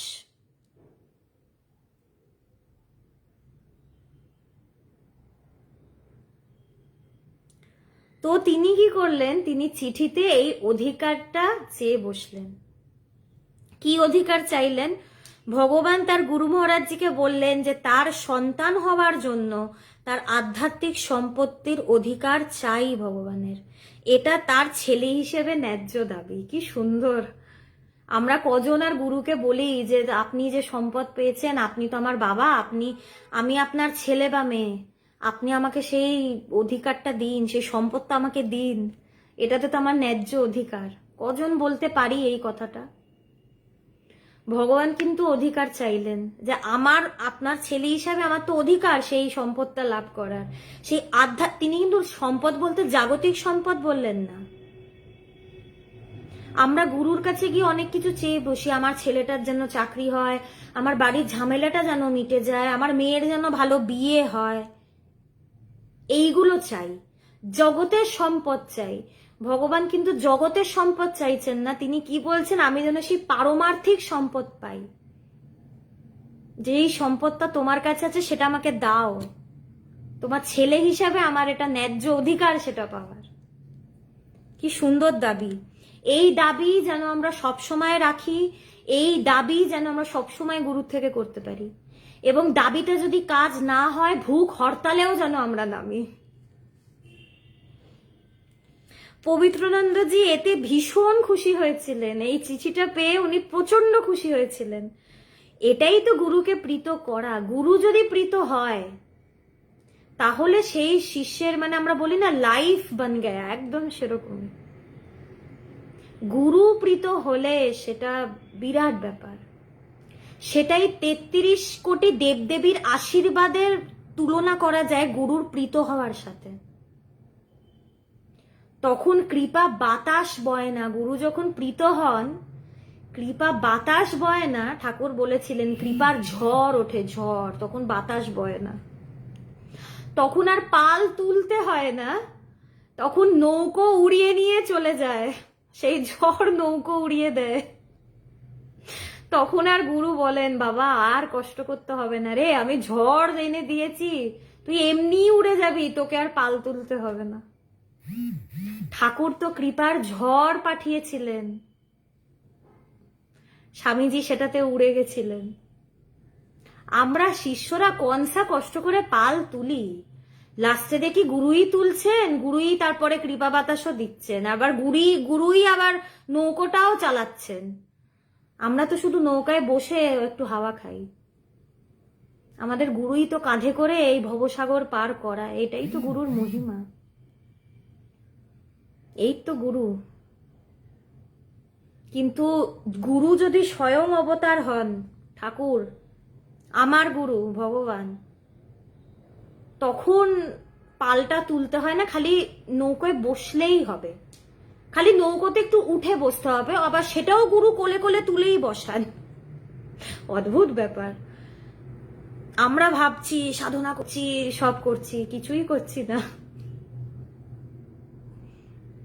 তিনি করিয়ে নিচ্ছেন, আবার তিনি কিছু করাচ্ছেনও না। অদ্ভুত ব্যাপার। যাই হোক, এইসব বেশি বললে আবার গন্ডগোল। তিনি গুরুদেব তাকে পত্রে লিখলেন, তোমার খামের পত্রের চাহিদাগুলি বিরচিত ও ন্যায্য। বলল, তুমি খুব সাহস তোমার, এবং এটা তোমার ন্যায্য দাবি, নিশ্চয়ই তোমার অধিকার তো আছে। শুধু শুধু পবিত্রানন্দজি তার বাবা এবং ভগবানই তার শিষ্য তা নয়, এই দাবিটা পুরো পৃথিবীর মানুষের থাকা উচিত, কারণ এটা পুরো পৃথিবীর ন্যায্য দাবি। এই সম্পদ, আধ্যাত্মিক সম্পদ। সত্যি তো পবিত্রানন্দজি লিখছেন, সত্যি তো বাপ কা বেটা সিপাহি কা ঘোড়া কুছ নেহি হ্যায় তো থোড়া থোড়া। বাপের ছেলে সিপাহীর ঘোড়া, কিছু যদি কিছু থেকে তো অল্প অল্প, কুছ নেই তো থোড়া থোড়া, কিছুটা তো বাবার মতন হব, পুরোটা যদি নাও পারি। কথাটার মানেই এটা, পুরোটা বাবার মতন যদি নাও পারি, কিছুটা তো হব, কিছুটা যেন করি। তবে পবিত্রানন্দজি তাকে পরম সত্যটিও জানিয়েছিলেন যে আধ্যাত্মিক পথে গুরুর থেকে শিষ্য শক্তি সঞ্চার বা চিন্তার প্রেরণ ইত্যাদি কথাগুলো ব্যবহৃত হয় বটে, কিন্তু আসল সত্য হলো ব্রহ্ম সকলেরই স্বরূপ, চিরপ্রাপ্ত বস্তু। একটু আগে একজন কমেন্ট করেছিল, সে এক পরম ঠাই গুরু শিষ্যের দেখা নাই। এই দেখা না হওয়ার এই কথা। দেখা যতক্ষণ না এটা বুঝছি দেখা নাই, ততদিন গুরুকে দেখতে হবে। অবশ্য যেদিন বুঝবো দেখা নাই, তারপরেও গুরুকে দেখতে হবে, কারণ তখন তাকে ছাড়া আর অন্য কিছু দেখতে ভালো লাগবে না। তখন তো গুরুর মুখটা দেখেই তো বেঁচে থাকবো। তখন বুঝবো যে পৃথিবীতে পরম সম্পদ তো এই গুরুই। আমার গুরু এখন ধুতি পরে থাকে, এই ধুতি পরা লোকটাই আমার কাছে পরম সম্পদ, আমার গুরু। এবং এটা নিয়েই সারা জীবনে বাঁচা। তো পবিত্রানন্দজি কিন্তু বলতেই পারতেন যে হ্যাঁ আমি তোমার গুরু, আমার কথা তুমি শুনবে, এগুলো কিন্তু বললেন না। কিরকম কট্টর তিনি বৈদান্তিক, তিনি কিন্তু নিজেকেও সরিয়ে দিচ্ছেন সামনে থেকে। কি বলছেন যে এই সব কথা আমরা বলি যে গুরুর থেকে শিষ্যের প্রতি একটা, শিষ্যের মধ্যে একটা সঞ্চারিত হয় এই জ্ঞান, এই জ্ঞানের ধারা সঞ্চারিত হয়। কি কোথায় সঞ্চারিত হবে? সেই জায়গায় তো সেই এক আছে, সেই ব্রহ্ম, সেখানে তো দুই নেই। দুই থাকলে তো সঞ্চার একজনের থেকে হবে আর একজনের মধ্যে ঢুকবে। কার থেকে বেরোবে, কোথায় ঢুকবে? আলটিমেটলি কিছু সঞ্চার করার নেই, কারণ গুরু শিষ্য সেই জায়গায় নেই তো আলাদা করে। যতক্ষণ না সেই জায়গায় পৌঁছাচ্ছি, সেই ধুতি পরা লোকটা আলাদা, আমি আলাদা, কিন্তু সেই জায়গায় সেও নেই, আমিও নেই, একই তো, সেই এক ব্রহ্মই। এটা শিষ্যের আছেই, গুরুর শিষ্যকে ব্রহ্ম সঞ্চার করতে হয় না, এগুলো ভুল কথা। আমরা কথার কথা বলি হয়তো বোঝানোর জন্য, এখানে সঞ্চার করার কিছু নেই। সে তো স্বরূপতই ব্রহ্ম, সে আর কোথা থেকে ব্রহ্ম সঞ্চার করে নিজের ভেতরে আনবে?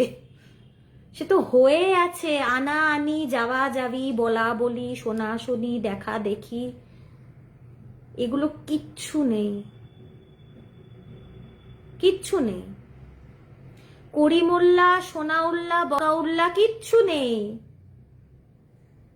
ওল্লাই নেই তো সে শুনবে কি, বলবে কি, করবে কি? সেই এক সত্তা, সেই ব্রহ্ম, সেই জ্ঞান।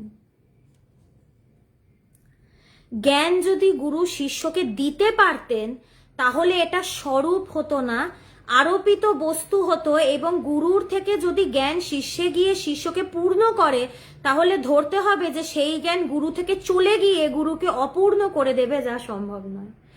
এই যে সঞ্চার হয় না, আমি স্বরূপত যেটা, সেটা সঞ্চার হবে কি করে? আমি নিজেকে সঞ্চার করব কি করে? আমার কাছের যেটা আছে, মানে আমার থেকে যেটা আলাদা, সেটাকে আমি সঞ্চার করতে পারি। আমি একটা বস্তু একজনকে দিতে পারলাম, কেন? সেই বস্তুটা আমার, আমি না। আমার থেকে আলাদা, আমি আলাদা, সেই বস্তুটা আলাদা, তাই আমি সেটা একজনকে দিলাম। কিন্তু আমিই তো জ্ঞান, আমি স্বরূপও তো সেটা, আমি আলাদা করে কি করে সেটা সঞ্চার করব? এবং যদি গুরু জ্ঞান শিষ্যকে দিয়ে দিত, তাহলে বুঝতে হবে গুরুর ভেতর থেকে জ্ঞানের সংখ্যাটা কমে গেল, আর গুরু অপূর্ণ হয়ে গেলে, না শিষ্য পূর্ণ হলো। এখানে কি কমবে আর কি বাড়বে আর কি বা পূর্ণ হবে? সবাই তো স্বরূপ তো পূর্ণই। পূর্ণাত্য পূর্ণ মুদচ্যতে পূর্ণাশ্চ পূর্ণমাদায় পূর্ণমেবায় বশিষ্যতে। পূর্ণ থেকে কিছু বাদ দিলে পূর্ণই থাকে। শূন্য থেকে যা বাদ দেব সেটা তো শূন্যই। শূন্য মানেই তো কিছু না, সেখান থেকে আবার কি বাদ দেব, কি যোগ করব?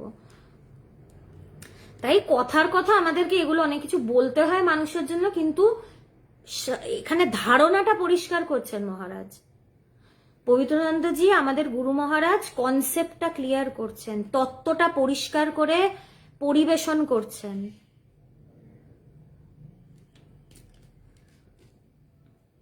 সত্য হলো কি, শিষ্যের মধ্যে যে অজ্ঞানের অধ্যাস হয়েছে, যার ফলে স্বরূপ জ্ঞান আবরিত হয়েছে, সেই অজ্ঞানের উচ্ছেদই আসল কথা। তো আসল কথা কি, এখানে জ্ঞান শিষ্যের মধ্যে ঢুকবে না, তিনি জ্ঞান স্বরূপ, আমরা সবাই জ্ঞান স্বরূপ, শুধু কিছু আবরণের জন্য আমরা সেটাকে বুঝতে পারছি না। আবরণটাকে সরিয়ে দিলেই যা ছিল তাই।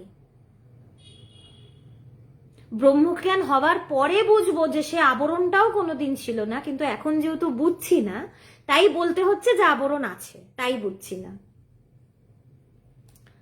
তো আবরণটাই শুধু গুরু সরান, তিনি জ্ঞান এনে দেন না বা সঞ্চার করেন না। এই কথা গুরুদের বললে গুরুরা বড্ড হাসেন, তিনি ভাবেন বাবা কি দেব, আমার দেবার কি আছে, কাকেই বা দেব, কেই বা নেবে আর কেই বা দেবে।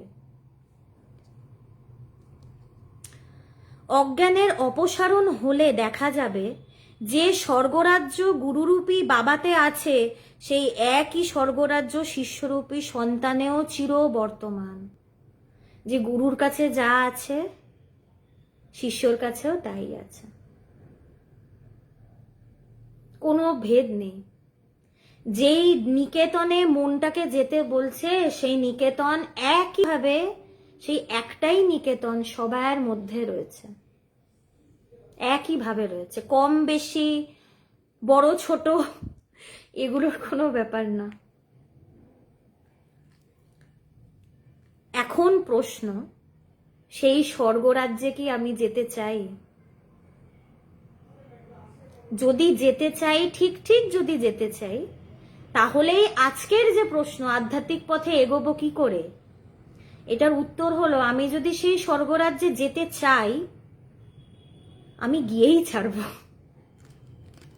তারপরে বুঝবো, স্বর্গরাজ্যে গিয়ে বুঝবো যে আমি কোথাও গেলাম না, এলাম না, কিন্তু সেটা পরের ব্যাপার। তার আগে যাওয়া আসার ব্যাপার আছে। চাওয়াটা আসল।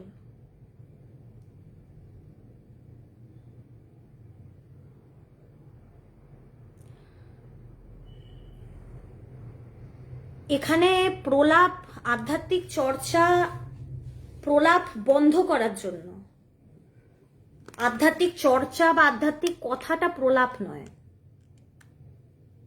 জগতের মানুষ অনেক ফালতু প্রলাপ বকছে অলরেডি, সেই সব কথাগুলো বন্ধ করার জন্যই আধ্যাত্মিক কথা। আধ্যাত্মিক কথা যদি ফালতু প্রলাপ হয়, তাহলে যার এটা ফালতু প্রলাপ মনে হচ্ছে, আপনি একটু ভালো কথা মানুষকে শোনান। তাহলে এখানে প্রলাপ বন্ধ করার জন্যই এই প্রলাপগুলো বলা।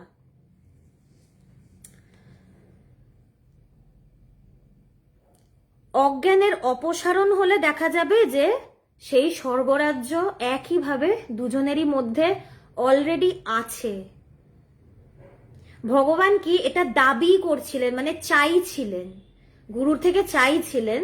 পবিত্রানন্দজি পরিষ্কার করে দিলেন যে আমার তোমাকে দেওয়ার কিছু নেই, তোমার কাছে অলরেডি সেটা আছে, তুমি স্বরূপত সেটা হয়ে আছো, তুমি শুধু সেটা বুঝতে পারছো না, অজ্ঞানবশত সেটা বুঝতে পারছো না। আমি শুধু সেই অজ্ঞানটার অপসারণ করছি, আর কিচ্ছু না। সেখানে সাপ নেই, সেটা দড়ি, আমি সেটাকে ভুলবশত সাপ ভাবছি। গুরু শুধু বলে দেয় যে ওটা সাপ, গুরু আর কিছু গুরুর করণীয় নেই।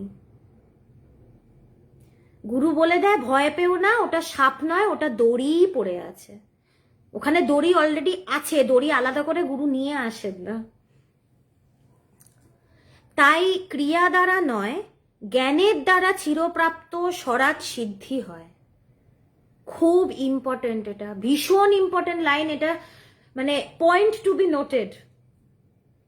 আমরা ভাবি কি ক্রিয়া দ্বারা আমরা সিদ্ধি লাভ করব, ক্রিয়া দ্বারা সিদ্ধি লাভ হয় না,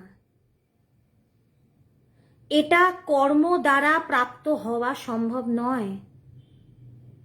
কর্ম মন এবং বুদ্ধি এবং শরীরের দ্বারা হয়। ব্রহ্ম তো এই তিনটেরই পারে। যেদিন আমার কর্ম শেষ হবে, যেখানে কর্মের প্রবেশ নেই, যেটা কর্মের পারে, সেটা হলো সেই সত্য ব্রহ্ম বা আত্মা, সেটা হলো সেই ব্রহ্ম বা আত্মা। এটা ক্রিয়া দ্বারা সম্ভব নয়, জ্ঞানের দ্বারাই জ্ঞানকে চেনা যায়।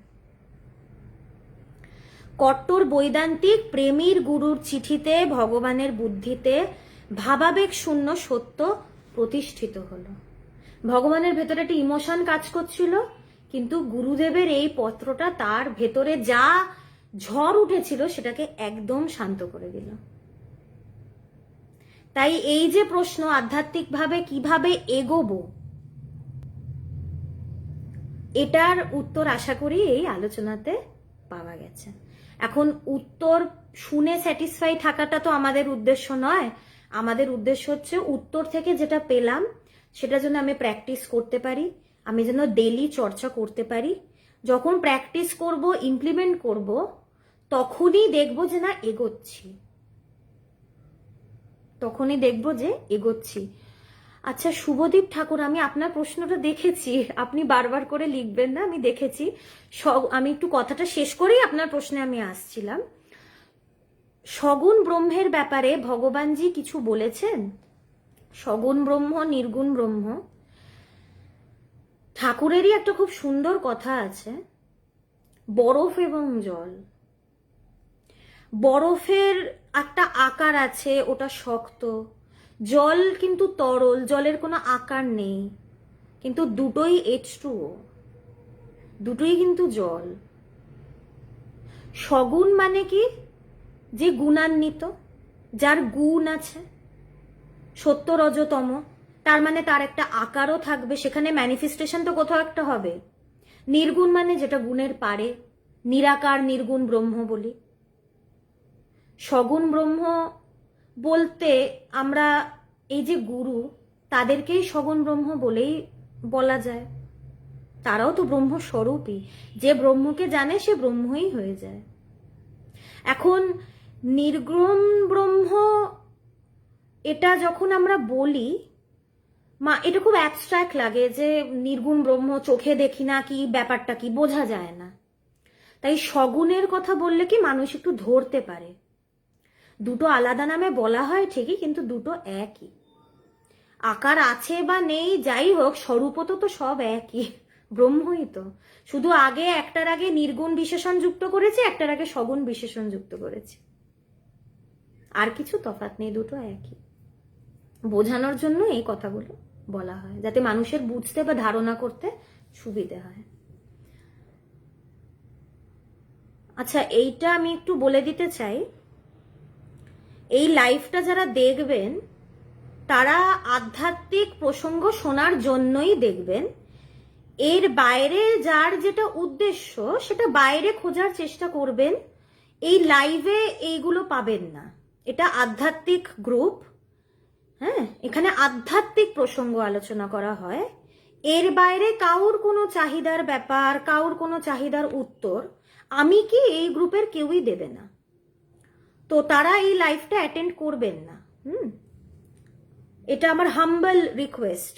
আপনি যদি হাম্বল ব্যাপারটা বোঝেন, হাম্বল ব্যাপারটা যদি অভিজিৎ দাসকে বলছি খুব স্পেসিফাই করে, আপনি যদি হাম্বল রিকোয়েস্ট বোঝেন তাহলে বুঝে লাইফটা ছেড়ে দিন। হ্যাঁ, এটা একটা আধ্যাত্মিক প্রসঙ্গের আলোচনা এখানে হয়। আপনার যে চাহিদার ব্যাপার আছে সেটা আপনি বাইরের জগতে খুঁজুন, এখানে সেই সব কিছু আপনি পাবেন না।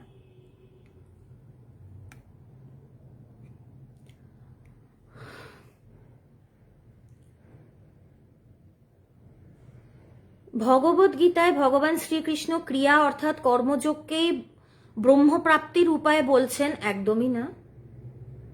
কর্মযোগকেই বলছেন তা না, গীতাতে সব আছে, ভক্তি, আপনার সাংখ্যযোগ, কর্মযোগ সব রয়েছে। খালি কর্মযোগটা তো দেখলে হবে না, সাংখ্যটাও দেখতে হবে।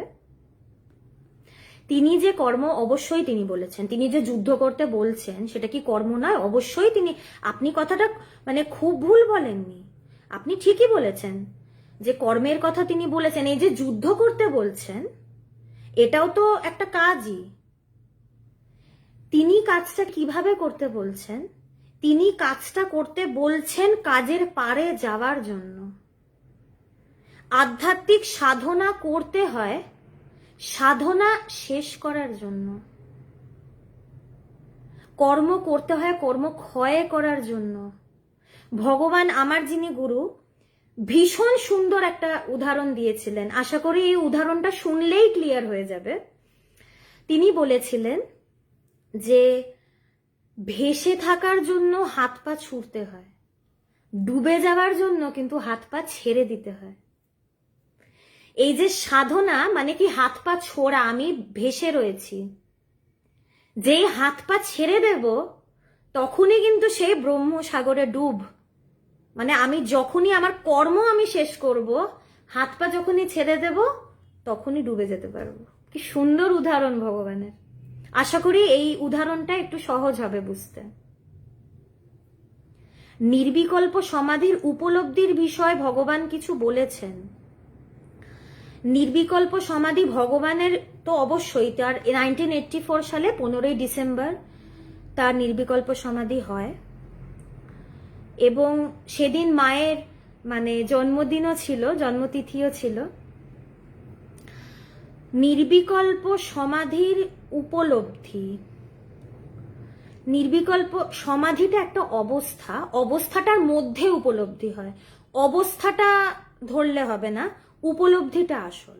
অবস্থা মানেই সেটা মিথ্যা। নির্বিকল্প সমাধি মানে একদম ব্রহ্মের সাথে একাকার, কোনো ভেদই নেই, কোনো বিকল্প নেই যেখানে। এটা একদম চরম উপলব্ধি মানা হয়। কোনটি পরম পথ, সাধকের পথ না যোগীর পথ? এইটাকে কম্পেয়ার করা খুব কঠিন। যে যেই পথেই হাঁটুক, যদি ঠিক ঠিক চলি দুটো পথই ভালো। বরঞ্চ যদি আমি দুটো ব্যালেন্স করে চলতে পারি আরো ভালো। অ্যাকচুয়ালি দুটো পথ কি সত্যিই আলাদা? যে যোগ করছে, যে মনন করছে, সেটাও তো একটা কাজই করছে। সে সাধনাটাও যেমনি একটা কাজ, যোগ বা মননও তো একটা কাজ, দুটোই তো কাজ। তাই দুটো পথ কিন্তু আলাদা নয়, খুবই ইন্টারকানেক্টেড। যে যেই পথেই হাঁটুক না কেন, কোনো পথকেই কম্পেয়ার করা চলে না। প্রত্যেকটা পথই আমাকে সেই সত্যের দিকেই নিয়ে যাবে। আমার ঠিক ঠিক চলা নিয়ে কথা। এটা বলা হয় যে যেটা জ্ঞান মার্গ সেটাকেই সবচেয়ে বলা হয় কেন, সুখ মার্গ বলা হয়, কারণ এই পথে যে চলে সে খুব ফাস্ট সেই সত্যটাকে ধরতে পারে। কিন্তু তাই বলে অন্য পথগুলো করছেন তা না, অন্যগুলোতে একটু টাইম কনজিউম, একটু সময় লাগে, একটু ধীরে সুস্থে, এটা শাস্ত্রের ব্যাপার। কিন্তু যে যেই পথে যার যেই পথ ভাল লাগে নির্দ্বিধায় চলুন, কিন্তু ঠিক ঠিকভাবে চললেই হলো। দৈপায়ন রায় অ্যানেস্থেশিয়া নিয়ে আপনি কোন কথাটা লিখেছিলেন আমি তো মিস করে গেছি, আরেকবার প্লিজ একটু কমেন্টে লিখে দিন। Are very sorry to say, অনেক সময় হয়ে যাচ্ছে, আজকে অনেক দেরি হয়ে গেছে, তাও 1.5 ঘন্টা ধৈর্য ধরে সবাই ছিল লাইভে, অনেক ধন্যবাদ। অনেক রাত হয়ে গেছে, আমি নিশ্চয়ই যেই কমেন্টগুলো মিস করেছি আমি নিশ্চয়ই রিপ্লাই দেওয়ার চেষ্টা করবো। আই এম ভেরি সরি, আজকে অনেক দেরি হয়ে গেছে লাইভ শুরু করতে। নেক্সট দিন অবশ্যই, আমি তো 8টা থেকেই শুরু করি যাতে একটু সময় নিয়ে আলোচনা করা যায়। আজকে আমি একটু এখানে শেষ করি। আমি নিশ্চয়ই আমি কমেন্টগুলো দেখে আমি আবার, আচ্ছা অ্যানেস্থেশিয়ার কথাটা বলেই নি। অ্যানেস্থেশিয়াতেও কোনো সেন্স থাকে না, স্বপ্ন থাকে না। তার মানে কি বলা যায় যে ড্রাগ অ্যাডমিনিস্টার করে সুষুপ্তি অবস্থা লাভ করা যায়, এটা বলা যেতে পারে। এটা বলা যেতে পারে that is an artificial method. এটা একটা আর্টিফিশিয়াল মেথড। অনেক মানে এটা একটা স্টাডিতে পাওয়া গেছে। এটা পবিত্রানন্দজি ভগবানকে একটা চিঠিতে লিখেছেন এটা নিয়ে। So very good question, it is very much related to our discussion. তিনি লিখেছিলেন যে মূর্ছিত অবস্থা, আমাদের একটা প্রশ্ন থাকে না, মূর্ছিত অবস্থা, ঘুম, মৃত্যু, 3টে অবস্থার মধ্যে পার্থক্য কি? একই রকম তো লাগে, চোখ বন্ধ করে শুয়ে আছে। এটা একটা স্টাডিতে বেরিয়েছিল যে মূর্ছিত অবস্থা আমাদের পুরো কনসিয়াসনেসটা গিয়ে ব্রেনে কনজেস্টেড হয়, এই জন্য আমরা মানে আনকনসিয়াস হয়ে পড়ি। তখন আমাদের শরীরের মানে অন্য কোনো এতে সেন্স থাকে না, ওটা পুরো ব্রেনে চলে যায়। This is a study, maybe কেউ এটাকে অনুভব করেছে বা কিছুভাবে তারা পেয়েছে এটা। তো এটা বলা যায় যে maybe anaesthesia is an artificial way of making somebody enter the state of deep slumber or deep sleep. So you can say that.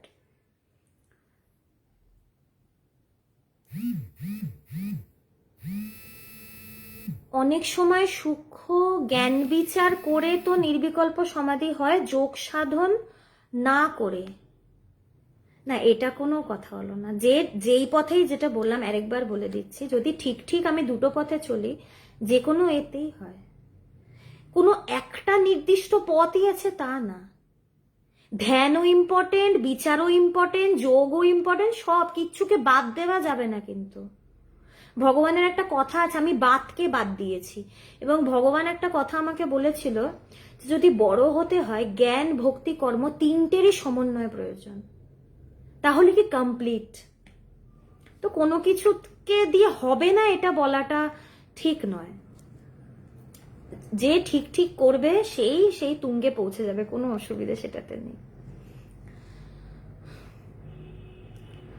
Nikhilesh Chatterjee, I'm very sorry. Maybe I missed your question. So many comments are coming. After this live, I will definitely find out যে আপনি কি জিজ্ঞেস করেছেন এবং আমি নিশ্চয়ই সেটার উত্তর দেবো। আপনি একটু আপনার কমেন্টটা চেক করবেন। আমি তো সবাইকেই রিপ্লাই দিই, আপনারা সবাইরাই নিশ্চয়ই জানেন আমি সবার কমেন্ট দেখে দেখেই রিপ্লাই করি। So I am very sorry. এখন স্ক্রোল করলে না কিছুটা প্রবলেম হয়, নিচের দিকেই চলে যায় বারবার, মেবি কিছু টেকনিক্যাল ফল্ট। চিৎ শক্তিকে কি রজগুণ বলবো? হ্যাঁ, এটা বলা যেতে পারে। চিৎ শক্তি, এটাকে রজগুণ বলা যেতে পারে। মানে চিৎ শক্তি আমাদের রজগুণটাকে ডেভেলপ করে এবং ভাইসা ভার্সা, দুটোই হয়। ভাইসা ভার্সা, দুটো খুব কমপ্লিমেন্টারি, খুব কমপ্লিমেন্টারি। এই চিৎ শক্তি দিয়েই কিন্তু আমরা জগতের নানা রকমের কাজ করছি।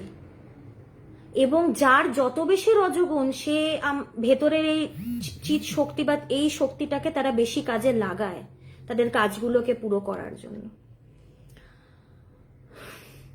প্রশ্ন শেষই হচ্ছে না, আমি লাইভ বন্ধ করব। যে আমার ভালো লাগছে সবাই যে এত সুন্দর করে প্রশ্ন করছে, মানে নিশ্চয়ই আপনারা এই বিষয়টা নিয়ে ভাবছেন। চিন্তা ভাবনার তরঙ্গ বাদেও একটা চিৎ অবস্থা আছে, তার থেকেই চিন্তা ভাবনার তরঙ্গ উঠছে, তাহাই কি ব্রহ্ম?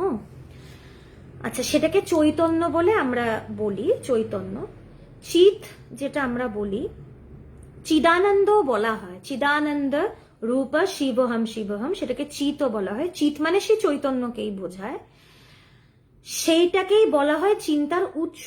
এই জন্য বলা হয় চিন্তার উৎসের দিকে তুমি তাকাও। চিন্তার উৎসে তাকালেই তুমি সেই ব্রহ্মকে খুঁজে পাবে।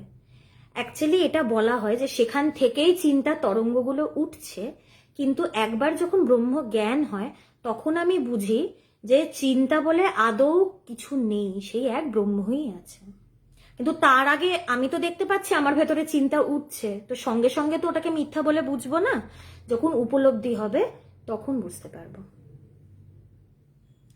আচ্ছা, আজ আমি একটু এই অবধি রাখি। হ্যাঁ, আপনারা সবাই ভালো থাকবেন। আবার পরের দিন আমি আবার নেক্সট 50 নম্বর চ্যাপ্টার নিয়ে আলোচনা করব। খুব শিগগিরই আমরা মানে পৌঁছাচ্ছি ভগবানের নির্বিকল্প সমাধিতে, সেই আলোচনাটা খুব শিগগিরই আসবে। তো আজকে এই অবধি, সবাই ভালো থাকবে।